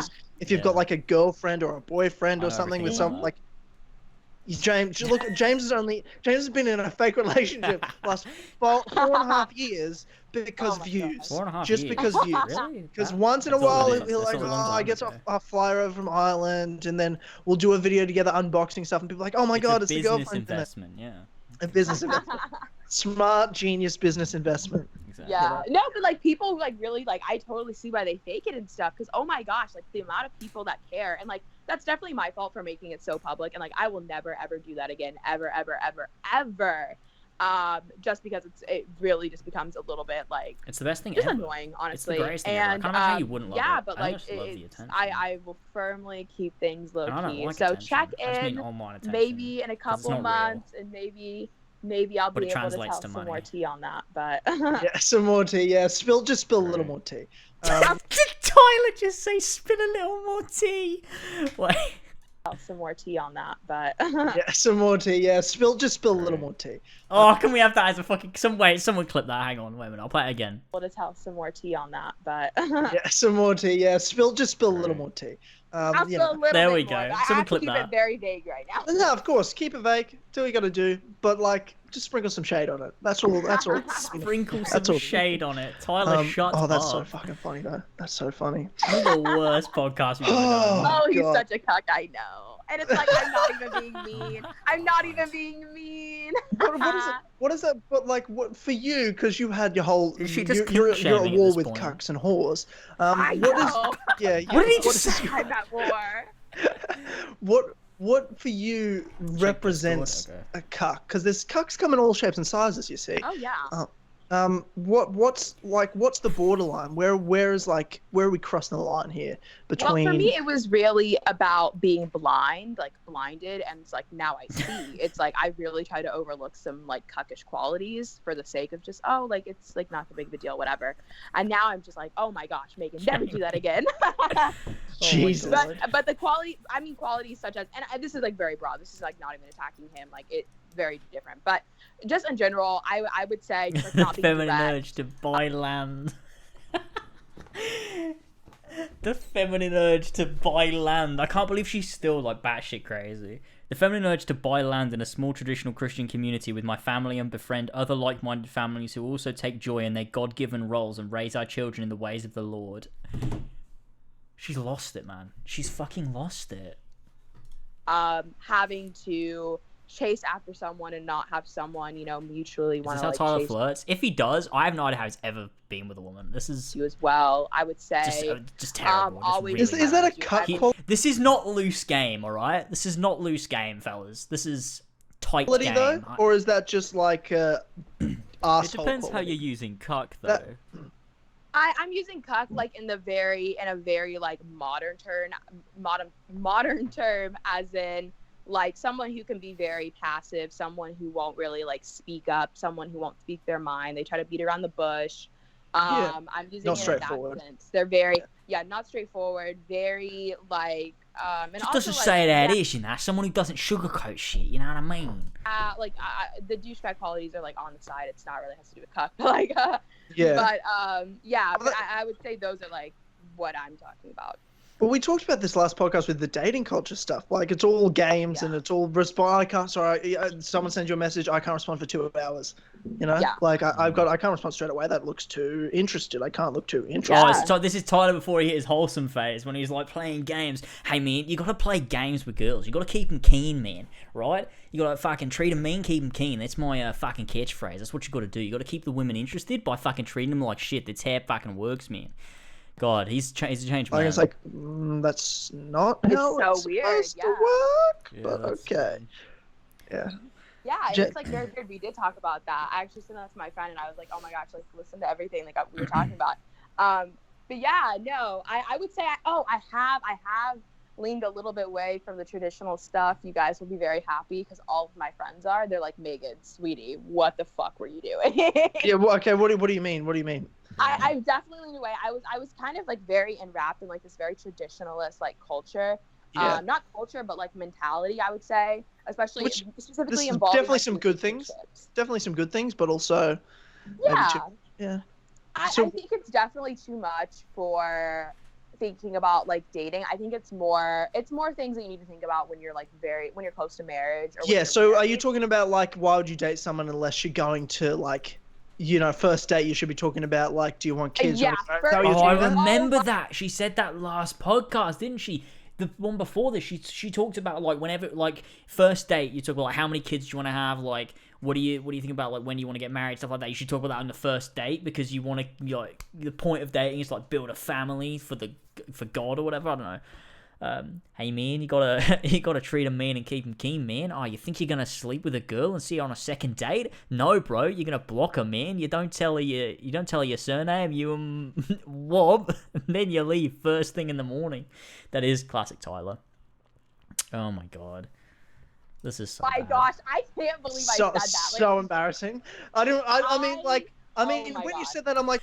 This is so weird because it's like a podcast of Tyler just like agreeing with everything she says. Because like if she said the opposite, he would just agree with her. I mean, that's your choice. That's good for you. But also, I would never ever have that. I don't even know if I like you. Like, you know what I mean? Yeah. Like, I don't. No, and I totally get it. Yeah. Like first date. Oh my gosh, I can't even think of doing that like right now. Yeah, you're trying to even work. You're so like first date. You're so nervous. You're trying to even work out like if you like someone. Like you're trying to figure that out. Yeah. And like, it's just, oh my gosh, it's just. This is the worst podcast we've ever done. Going into it, like just very like the relationship, or if you guys are, if one of you is interested, see if the other's interested, vice versa. I think it should kind of be create, market. But right, so she's gone. So since she was on the show, it's been a few years now, but she's married, she's pregnant, and she is gonna homeschool her kid because she doesn't like that kids are taught about gay people and transgender issues at school. She doesn't like that those things are being taught in school, so she's going to homeschool her children and indoctrinate them into the alt-right mentality. So I am just, very concerned for that child and their prospects or lack thereof, because that's, that's, she's no longer pregnant. She popped a sprog. That's a good way of putting it, Jamie. Well, that's frightening. Look what Jamie put in my chat. Okay, hold on. Thinking of my colonizer ancestors today. Love you all. Oh my god, segregation might need to make a comeback. Oh my god, she's black though. Oh my god. Oh my god. I can't believe we had her on. I actually can't believe we had her on the show. Like, she wasn't even that bad the first time, but she just, like, went mental. Oh, she's completely changed. Oh, wait, she still has this video. But it's unlisted. Guys, I am back with another video. I am so excited to start filming and having a regular It's schedule. unlisted. The feedback that I got on my last video was It's a secret. I'm not supposed to see this. I was not expecting like a lot of views or comments or responses and all this stuff. You guys are so awesome, and I responded to a lot of comments. I love communicating with you guys. So if you ever like have a question or commentary, constructive criticism, anything, just comment. Send me a message on any. Ben Shapiro. My social media, and I will most likely get back to you. And today's video is going to be about my social justice warrior past, how I've been a progressive liberal since the age of 12 and a social justice warrior. How can you be a progressive liberal at 12? That doesn't even make sense. How can you be a progressive liberal? How can you be that at 12? You don't know what that even means. And how I got rid of the disease. Sorry, I meant ideology. But how I essentially got rid of that. Starting at the age of 12, I was definitely a social justice warrior. Not 12-year-old SJW, boys. Far left kind. That did not happen to me until I was 16, 17. But I was definitely just your average, like, social justice warrior. I don't know how they can really be average and, not psychotic. But anyways, and it really started just because I was really involved. A gay flag on the wall? It's not. It's a schedule. Oh, well, is she... Well, I mean, it's just a rainbow, right? That's not actually the gay flag, because right? Social media. Social media is going to be a reoccurring thing in the video. Social media, I think, plays a big part in how the whole social justice warrior movement it's just funny to imagine really got its, foot in the door, and how it kept, escalating and escalating and escalating. And so how it was for me is at 12 years old, I was really involved with like different fandom. And a fandom is basically kind of like a group of fans who have a platform on social media, essentially. I don't know what fandom is. It could be for a TV show, for a musician, and a band. I love how she knows her audience. I love how she knows everyone watching this video is every bit of 45 and has no idea what she's talking about. I love how she has to explain that. It's so fucking funny. Like, she knows. She's like, my entire audience is just 45-year-old men. Kind of how I was involved with that. And then also at the same time in 2012, that was when the rise of like Tumblr was coming. So I'm not talking like fun picture Tumblr. I'm talking like that's when the social justice warriors were born on Tumblr. and they were advancing. So at this age of 12, you're probably like, what the hell do you even know about politics? Well, I know nothing. I didn't really know about politics until I was 15 years old. All I knew was that Democrat good, Republican bad. Standard American politics. Also, something I didn't realize that was going on, and something that at the time was really, really a big thing They in were our politics advancing. was identity politics. I'm mixed, I'm half Tumblr black, half stands white. were advancing. And that really played a big role in how others kind of view what you should think. And so because you don't want to think differently than people, because you want to fit in and stuff, especially at the age of, 12, 13, 14, 15, some of the most essential years in your life, you of course don't want to think differently than people. The whole thing I think is a problem is it starts out as harmless and then it goes... She was a liberal at 12. Well, you see, she was a liberal at 12, and then she discovered the politics when she was 15. She was 15 years old, and she discovered the politics, and she was like, "Wow, the politics! I'm a progressive liberal, I think." It was because of obviously the Tumblr stands that were advancing. The fandom on Tumblr, they were advancing, and they helped to discover the politics. And 15 years old, of course. It's really keep up, super man. Crazy, and then you're 20 and you're a psycho. This is where the whole sheep following the herd mindset is. I made this reference in my last video. I called them all sheep. I definitely think they're sheep. A lot of people really don't look at their own sources. They follow the crowd. A lot of people have really good intentions, but however, good intentions don't trump facts. Sorry. Oh, God! Wait. But however, good intentions don't trump facts. She just faded Ben Shapiro in. Sorry. So going from 12 to 16, I was very moderate. I was just, this typical social justice warrior, Twitter social media activist. I'm not doing It's very anything. you. I know, I'm right? not researching facts. I'm retweeting tweets, reblogging posts, and thinking that is making some impact on the world, essentially. Which is fine, I'm young, I'm, 12, 13, 14.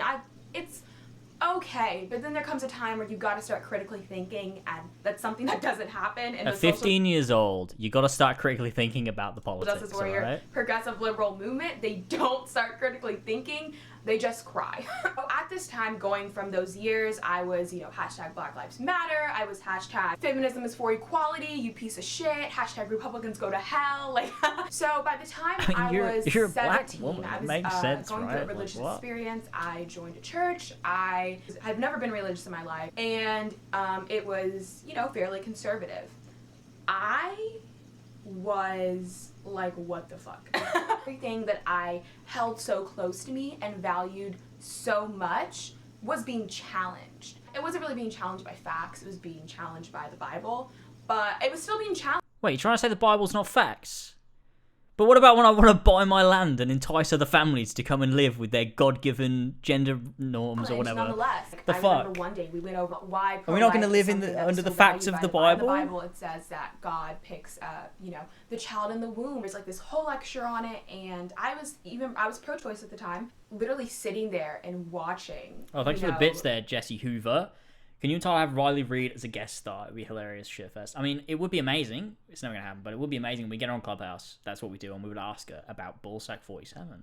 These quotes being put up on the screen, and I have seen the videos of Anthony. Yeah, after conversion therapy, it's fuck. She supports it. Oh Jesus Christ. Oh no. Views being challenged. She's a rapist. I mean, yeah, she is, but like. It's also Riley Reid, though, right? I was glad I could contain myself. I'm glad I didn't go into, Trigglypuff Triggerfest.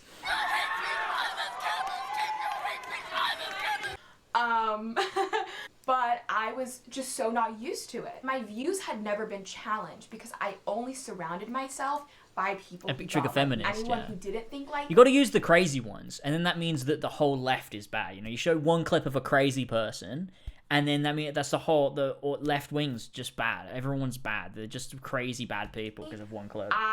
That's called fact checking and independent thinking. Everyone, if you didn't know, would just be like, they're a bad person. Automatically, I would be like, they're stupid. They're dumb. They're uneducated. When in reality, that was me. I was a stupid, dumb, uneducated one. I was a sheep following the herd. I was the one not thinking for myself. Feminists love to talk about toxic masculinity. Let's talk about toxic feminism. Let's talk about the toxicity of not being able to critically think. You know, this is literally what they're essentially teaching people. They are just trying to gather them by the dozens without letting them even think for themselves. So during this whole church experience that lasted for about 4 months, you know, but isn't that literally like what the church does though? But it's also what they do on the right as well. Like, it's what fucking Ben Shapiro is doing and Steven Crowder does. Like, you know, if you're left wing, or you're the enemy, like, you're a terrible person, they won't have a fucking, like, cordial conversation with you. They're just like, oh no, we're gonna own you epic style. It's constantly just challenged. cringe. I was around people that I'd never been around, aka conservatives. I just really felt out of place. I was like, I really don't know what I'm doing here, blah, blah, blah. The us and them mentality, it really this is is. just a toxic place. I can't be here. I can't listen to this, you know, I can't listen to this negativity, you know. So what happened was, after I left that very, very conservative place, I went psycho. I went as far left as you could possibly go. And I had never been on the far left. As far left as you could possibly go. Moderate social justice warrior. I was very like, feminism is the equality of both sexes and, you know, the typical blah, blah, blah yelling. Because I went to that conservative point, I ended up going way over there. And it was horrifying. Like, I don't know Just debate me. Shout with liberal. Yeah, it's like when Steven Crowder was gonna like debate. He like thought he was getting into a debate with fucking debate with Ethan Klein, and then Ethan brought in I forget the guy's name. But he brought in like someone who actually knows what they're talking about. And Steven Crowder was like, no, I can't do it. I can't run away. It was so, and everyone was like, oh, Steven Crowder won because Ethan broke the sacred rules of the debate. It's like, shut the fuck up. If he was prepared to debate, he should have been able to fucking debate anyone. It shouldn't matter if it's Ethan Klein or fucking, you know, whoever. It's so dumb. Don't believe that they actually believe what they're saying. I just believe. Oh my god, she thinks she had same-sex attraction because of a porn addiction. What? What are you talking about? Link me. That, like, I don't know. Like, God, it was awful. I'm talking, like, far left, no shaving. I'm talking, like, anti-marriage, anti-men, super pro-choice, without having facts to back it up. I'm talking anti-children. I'm talking, I went vegan. That's when you, oh my God, that's when you know all hell broke loose. I went vegan. And I was about to actually kill myself when Trump became president, because I was like, I can't believe it. You know, the world, it's gonna combust. We're all going to die. And that is really, truly, 100% the genuine thoughts I had. And a year later, and we're all okay. So funny looking back now. Of course, I can make jokes about it, but at the time, I was just triggered 24/7. I'm talking like I was like the Twitter activist, and I didn't even leave it at Twitter. I heard anyone in real life saying anything slightly. How did this happen? Like, how did she change? Core far left beliefs. I would be like, well, actually, go to hell because you're a racist, xenophobe, misogynist. I ended up buying this shirt last year, and it says, raise boys and girls the same. Oh, yeah, I know this. I've seen this. I know she actually is, like, technically. I mean, if she's actually telling the truth, that she's not just doing it, like, for attention. Way. I really can't tell you why I bought it. I actually just saw a lot of people on Tumblr taking really cute pictures with it, and I was like, you know what? Feminist, I agree. Here's my $25 for this fucking shirt. She said, with same-sex attractive due to a pornography addiction I had for almost 10 years. Gay Christians have to want to seek that help and counsel, to be honest, but changing the gospel / tolerating any sin isn't what we're called to do. Oh my god. Oh my god. Oh my fucking god. She's awful. Like, she's actually awful. Like, I don't even feel guilty about taking the piss out of her. Like, she's genuinely just a horrible fucking person. Jesus Christ. I love laughing along with liberals who make fun of gay conservatives for trying to argue that GOP is inclusive and pro-LGBT. We absolutely are not.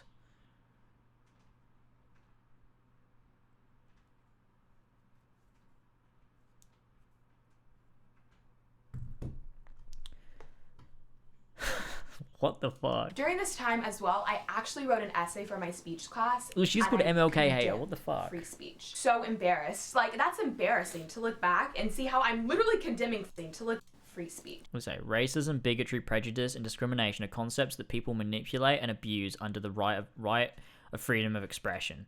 Within our right of freedom of expression, there needs to be some basis of boundaries that bans these different forms of potentially harmful hate speech. Well, that's right. She's right, surely, right? Racism, bigotry, prejudice, and discrimination. Why would you want to allow any of those things?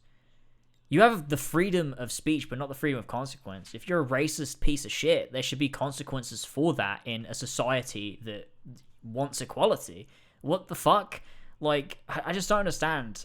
So embarrassed. Like, that's embarrassing to look back and see how I'm literally condemning free speech. I'm literally telling people, if you are going to say anything that resembles hate speech, stop talking. I was literally a fascist. Like, it's so psychotic to think about. Like, that was really neat. So She was I look literally back a now and I fascist. reflect, and I'm like, oh my god. Imagine if I would have kept Left-wing doing that. I fascist. honestly don't know who I would be now. So I thank God I stumbled upon the one and the only Blair White.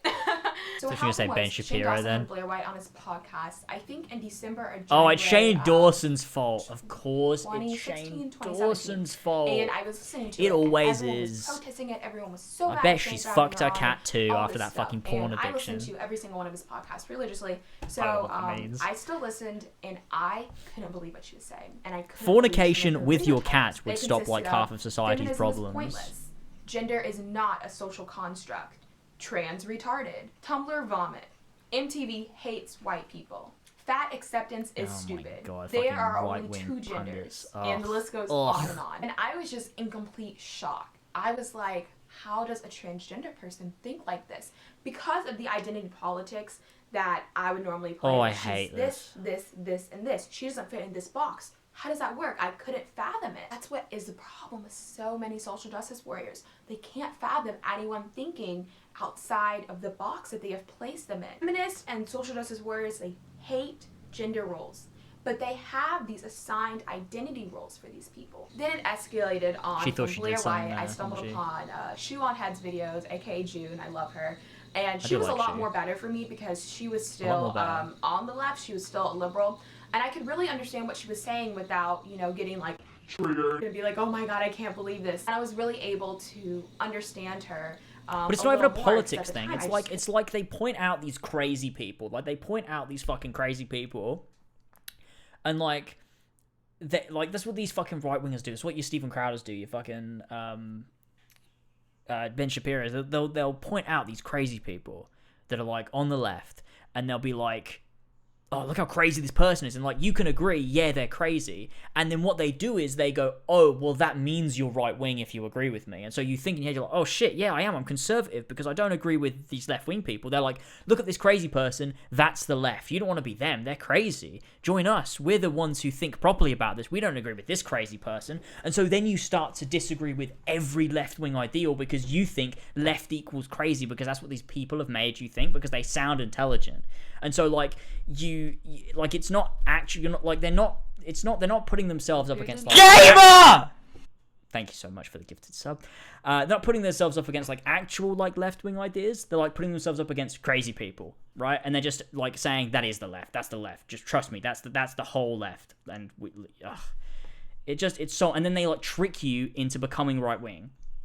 And like pushing yourself further right because you're like, oh well, I want to get away from these crazy people, so I've got to push myself further right and agree with this side of thought because this is correct, right? I don't want to be a crazy person.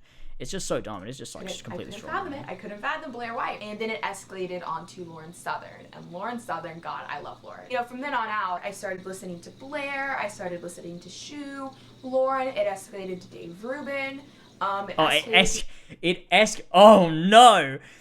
I've just got Milo on my screen. It escalated to Dave Rubin, guys. It escalated as high as Dave Rubin on the scale, boys. It escalated just that high, you know what I mean? It escalated all the way to Dave Rubin, and then just a little bit more to Milo Yiannopoulos, because they're very close together. Just so many different people, and it kept going on and on and on. Oh, God. And Summer is... Look, Jordan Peterson's alright. I like Jordan Peterson. I don't so much like when he talks about politics. I'm not necessarily on the same thing with him there, but I do like his psychology stuff. I think it's really fucking interesting. Because the thing is, he's a very philosophical guy. He talks about things in hypotheticals, and people then try to apply that to like the real world as if it's going to work like that, which it doesn't really. But I really like that, like, Jordan Peterson, I like when he talks about psychology. I think that's so interesting because that's what he does. He's a psychologist. Like, that's his thing. So it's because he talks about these things in a very philosophical and hypothetical way, and I find like the concepts very interesting. It's not like I think about it and think, oh, I want to live my life that way, and that's how I want to like do things. But I'm like, what he says is like, I don't know. It's just like interesting to take that dive into that sort of line of thought. You know what I mean? But it's like lobsters. Yeah. See, he's funny. He's funny because like. It's like he's very serious about these things, but I like a lot of it, but then a lot of it, like, I don't. Like, it's just, you know, I just don't think he's not like a Ben Shapiro to me. I don't know. I don't see it like that. I'm not really with him on the politics side, but I do like the, like, philosophy and stuff like that.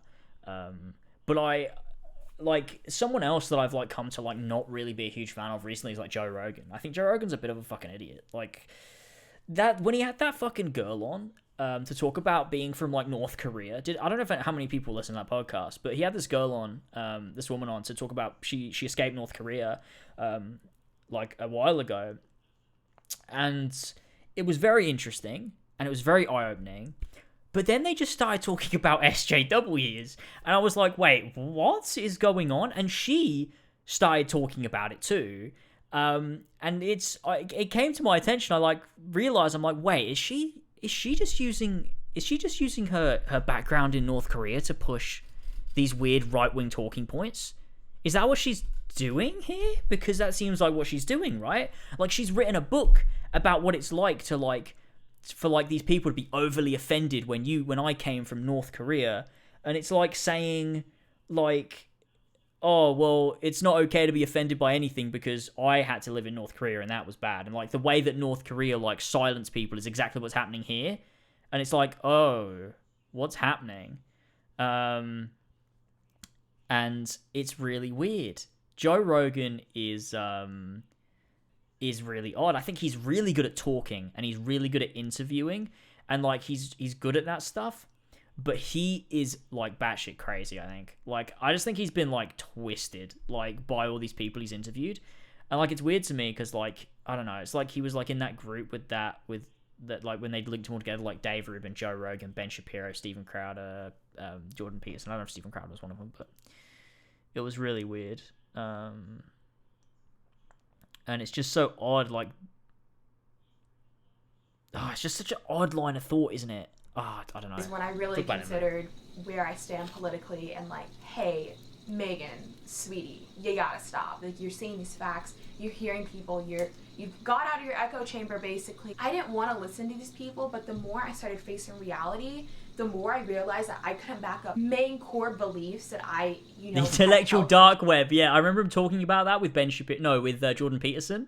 And he thought it was, like, so cool. He's like, yeah, they've named us the intellectual dark web. It's so fucking cool. It's like, oh my god, so cringe. So long and felt so strongly about. I was looking at a lot of these social justice warriors. I was looking at a lot of these crazy trans activists. I was looking at these crazy Black Lives Matter people. And I was like, what am I doing? These actions are not correlating with these definitions. The actions are speaking louder than words. It's just a rude awakening that, you know, I kind of stumbled upon. You know, I didn't go searching for this stuff. It just happened, and I'm very thankful it did. Imagine if I didn't. Where would I be today? Would I have pink hair and be, you know, throwing a tampon around? I don't know. I understand a majority of these people have very good intentions, and they are very emotional because feelings over facts, as they like to did it again. believe. I always say, you know, you're the map girl. For you. Yeah. You are responsible for your own life, your own choices. However, if you could just listen map, to yeah, someone, it's in world even map, if not you think yeah. it's the most awful thing in the world, listening, I promise you, getting out of the echo chamber is something that essentially... The echo chamber. Oh, I hate it. Oh, God. You live in an echo chamber? Oh, Jesus Christ. Wow. Does Paul Joseph Watson still exist? Let's search him up.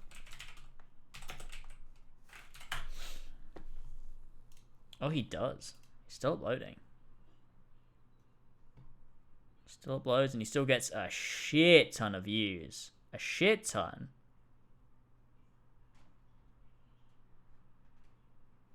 Wow. Still getting like 400 to 600,000 views a video. My god, he is making bank.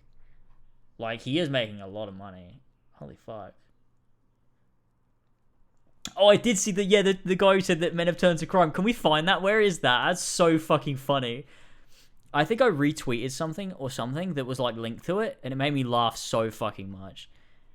It was like the dumbest fucking thing I've ever fucking heard. It's so stupid. Here he is. I've got it. Here we go.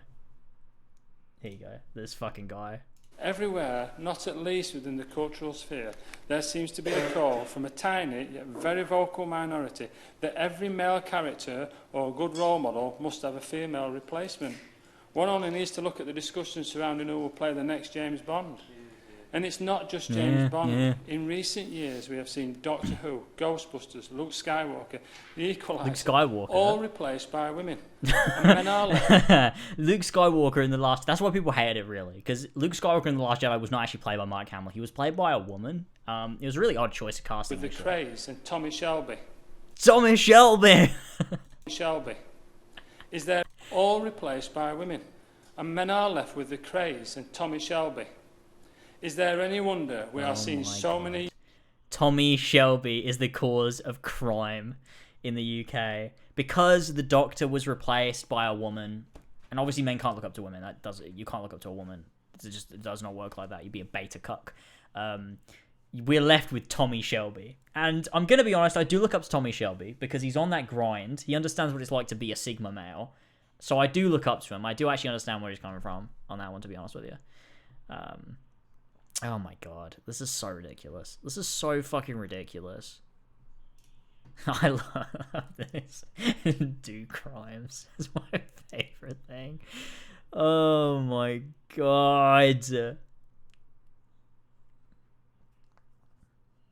is so ridiculous. So ridiculous. Oh my god. The retrospective is coming out Monday. It should be Monday. It should be Monday. That's fucking funny. Oh my god.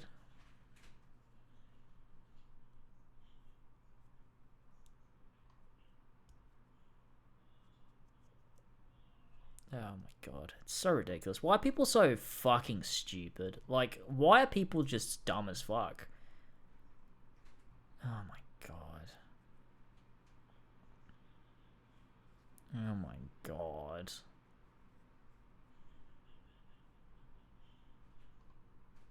Why you should boo take a knee. That's so epic. Oh boy. Oh boy. What's this? I had rooms, you were in here, so I committed a few crimes. That's funny. That's funny. Oh my god. That's fucking funny. I've not seen that episode before, actually. I'm just realizing that's the only episode of Doctor Who I've never seen. In new Doctor Who, anyway. Is that episode. The New Year's one. Resolution, was it called? Is that what it's called? I don't know. Can we listen to Vic on KCC? I mean, we can. Where is it? KCC Victor. Am I going to find it by searching that? No. Kill Connor Club. I can't even find it. Did we call him Victor or was it Cryo?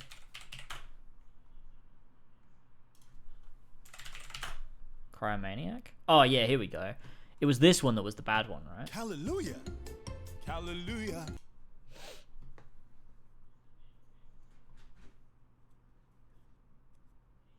Yeah, John Barrowman's not in a good place, is he? He's not been doing some good stuff. Oh my god, so many ads. They've really changed the way they do ads here on YouTube. Alright, Governor, welcome to the Kill Connor Club podcast. I'm James and I'm here joined... Oh, you can scroll down in full screen, that's sick. Alright, mate. Fucking nailed it, bro. Fucking alright. Are you alright? Know. Are you alright, mate? I mean, I'm tired. Fair enough. That's right. So, today, if you didn't figure it out from the last minute of talking, this is actually the Kill Connor Club podcast, and not a joke. Yeah, it is. I love getting my cock out random times on set. You haven't come to the wrong place, it's okay.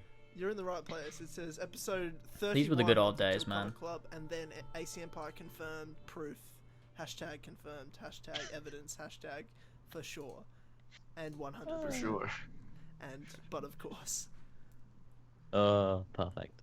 And it's well, so people know this is a pre-recorded episode. Just so people realize right now, we're recording this about a week before, exactly a week before we usually do the podcast, because I'm away.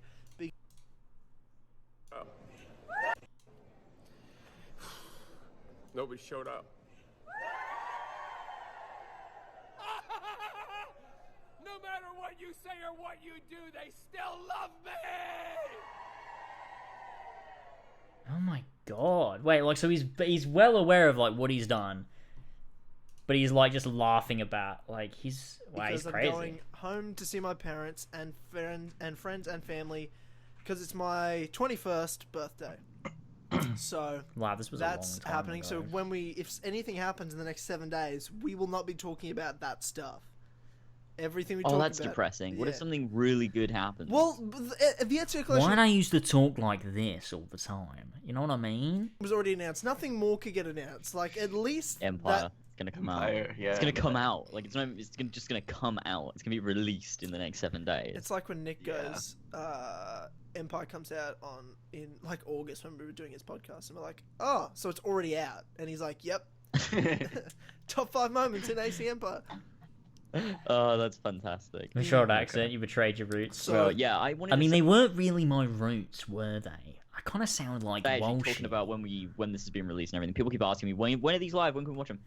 So this episode goes out on the 25th of September, and we do them every 2 weeks. So if it is live, then it'll be live in 2 weeks from this day, which is the 9th of October. So it's every 2 weeks. So just look at the date a KillCon Club went up. Be like, what's 2 weeks from then? And then work it out. And it goes as a podcast. When I watched it, it felt like they put it together the night before. Like, a lot of the audio randomly cuts out and fades away sometimes. And it, like, say at E3, I mean, obviously we'd see what it looked like. But if it was... Why isn't Victor speaking? It just was stuff that's not... 2 anniversary glory. Figure that. AC... Entire cells never go, I'm just saying. I don't think this is a good one to listen to. I can't even find Vic speaking. Yeah. I can't compare him to the Dark Knight trilogy, because the Dark Knight trilogy goes beyond comics. That is some of the great... Okay, I had this conversation. I reckon I can convince you otherwise. I had this conversation recently with someone. Why don't you think Christian Bale is a good Batman? It doesn't resemble him. Like, he's not big. Like, when I think of Batman, I think of a big guy. Like, through the animated series or the games, he's always been a big fucking guy. He's not small. Christian Bale. Wow. Apparently, it's not an anniversary special, but a whole series for the 60th. Oh, he's not big. He's not really, though. But what about... Is it just his looks? Is that it? What else?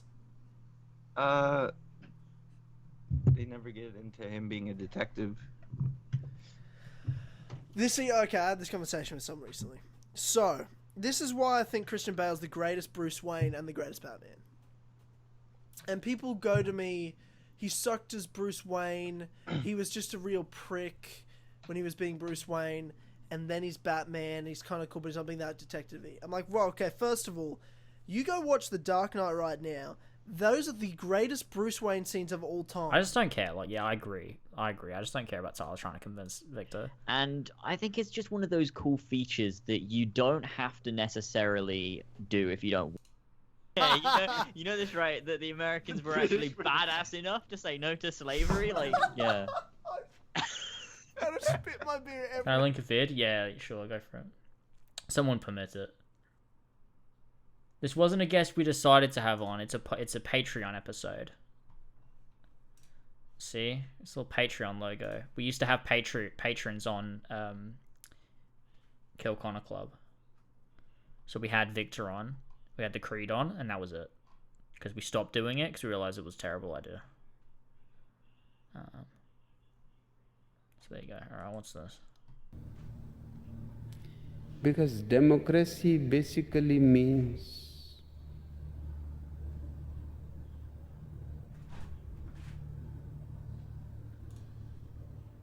government by the people, what am I of watching? the people, It's a Muslim wisdom man. for the people.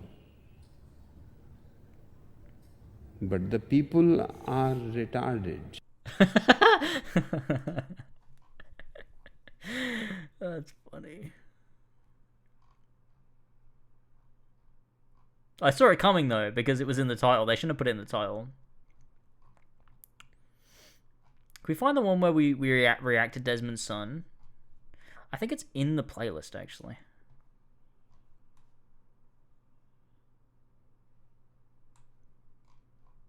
Where is it? Oh, wait, what the fuck? I thought it was in the playlist. I thought Tyler put it in the playlist. Did he delete it? It was unless it was way late. No, it wasn't. Kill Connor Club, Desmond's son. No, that's the truth. Is it this one? As electrified vehicle driving becomes... Oh, it's in Just my a quick playlist. disclaimer before this, my perspective on it. There's a disclaimer. Oh, wait, we gotta watch it. Don't judge it too harshly. It's a bit late. Anyway, go for it. Here we go.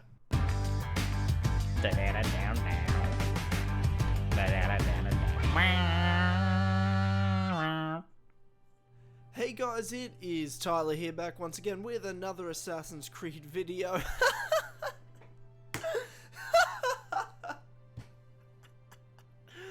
Oh what is this? My god, this is freaking hilarious. So, if you haven't heard already, Desmond's son has officially been confirmed. The theories have been correct. If you didn't know about Desmond's son, then you've been living under a rock. From Assassin's Creed Syndicate, there was the hint revealed that Desmond possibly had a son or relative of some kind. Was this? Is this? Am I in this? The new Assassin's been now he reading. My bad, not my strongest point. And in the no, hands it's of not.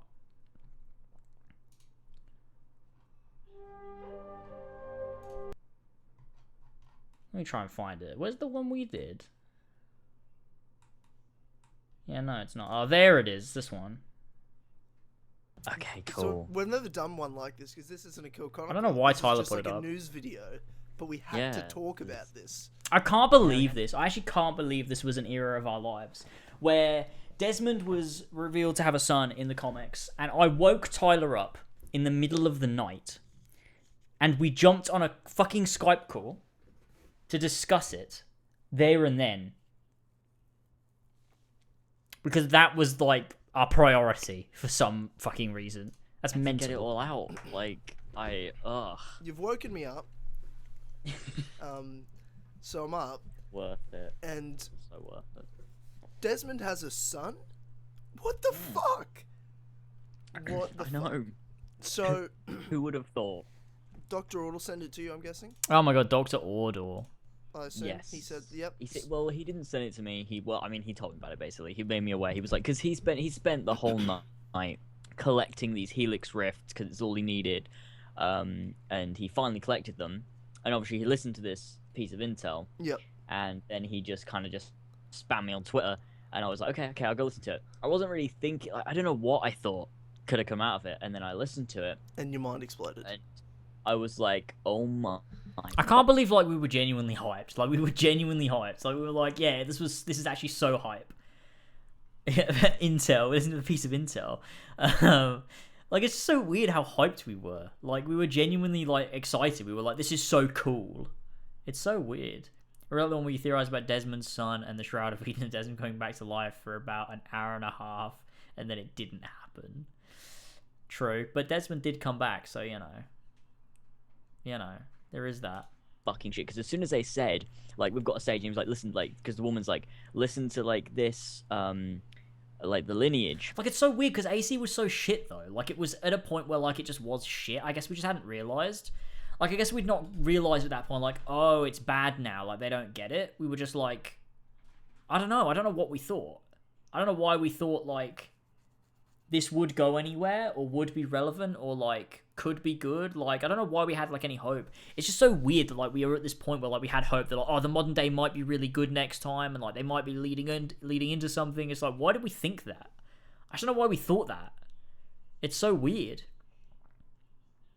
Honestly, ignorance is bliss, and it was so much more fun just being hyped for something. It was just so much more fun being hyped for something and being like, this is just really fun to be excited for. You know? It was just so fucking fun. It was just fun.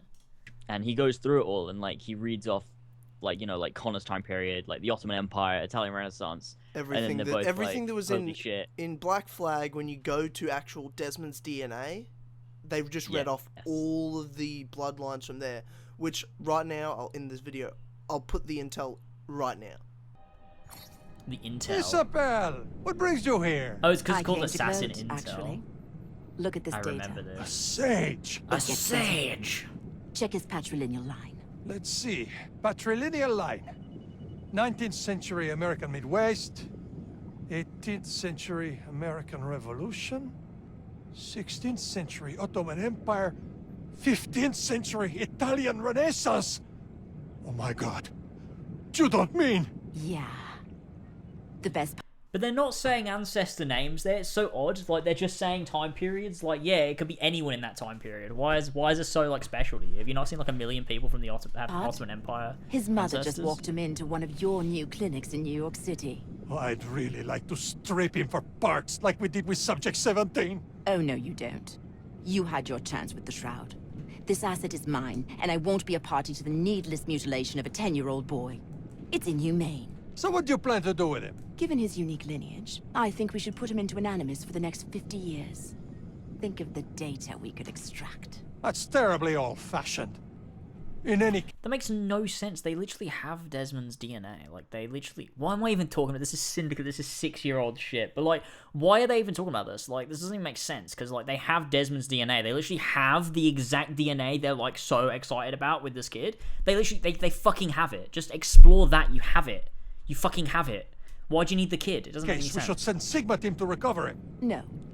I'm going to keep an eye on him for now. We'll collect him when the time is right. Okay, so pretty much they don't say the words "this is Desmond's son." It totally implies it, and anyone who sits there is like, it just could be someone with the exact same DNA as the sage. No, you fucking moron! It's Desmond's son. That's why they reacted like that. That's why it's fucking in there. Yeah. Because as well, it can't be anyone that's not even, like, related to Desmond, because it's like the most recent one was like that Midwest. Him being a sage. Oh, maybe. One, which is obviously the yeah, one that maybe they it's showed because it's a sage, in AC4. Like, the only person that it could be is Desmond's son. It can't be anyone else. Like, well, I mean, technically, it possibly could be, but they wouldn't put it in otherwise. Like, they put in, like, where where the kid's from, which is where Desmond's from. Then they read off all the Desmond stuff, and he's a sage. Like, which, as soon as you were messaging me this, which was just like... Hang on, I really just want to... What do they do with Desmond's son? I don't even know. Should we have a look? Should we look it up? Wait. Oh, I don't want to, like, leak anything by mistake. Let's look it up. What's his name again? Elijah Miles.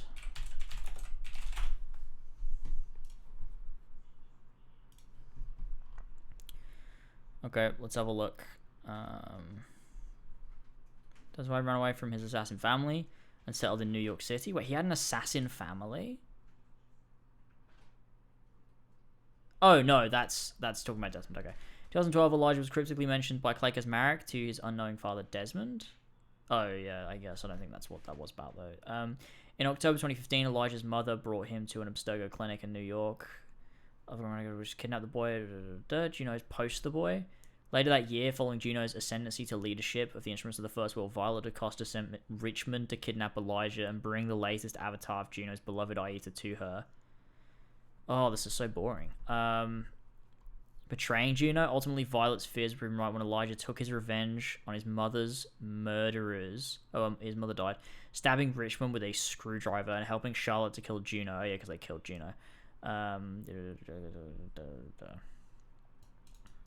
Oh, Elijah was killed. Assassin Templars alike were operating on the assumption Elijah was killed. So they made Desmond have a son and they killed him.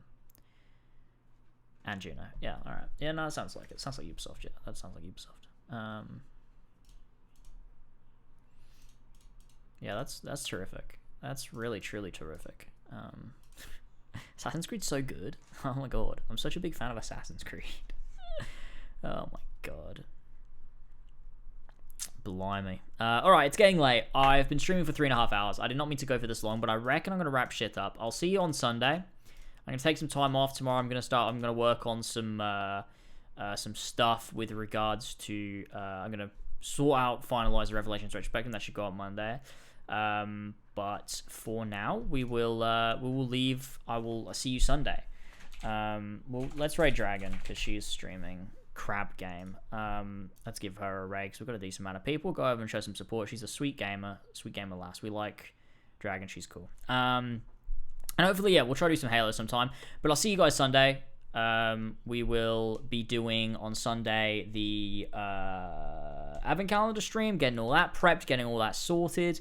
And that'll be tons of fun. Revelation Retrospective Monday, and then the Advent Calendar begins. And we'll have some streams in the meantime. We'll be doing bits in here and there, so that'll be cool. Anyway, thank you guys so much for joining me today. It's been a ton of fun. I've really enjoyed it. We'll do some more of this sometime. Hopefully, just sit down and chill because it's good fun. And I will see you all soon. Head over to the raid, show your support, be a nice gaming friend, and I will see you all later on. Bye bye.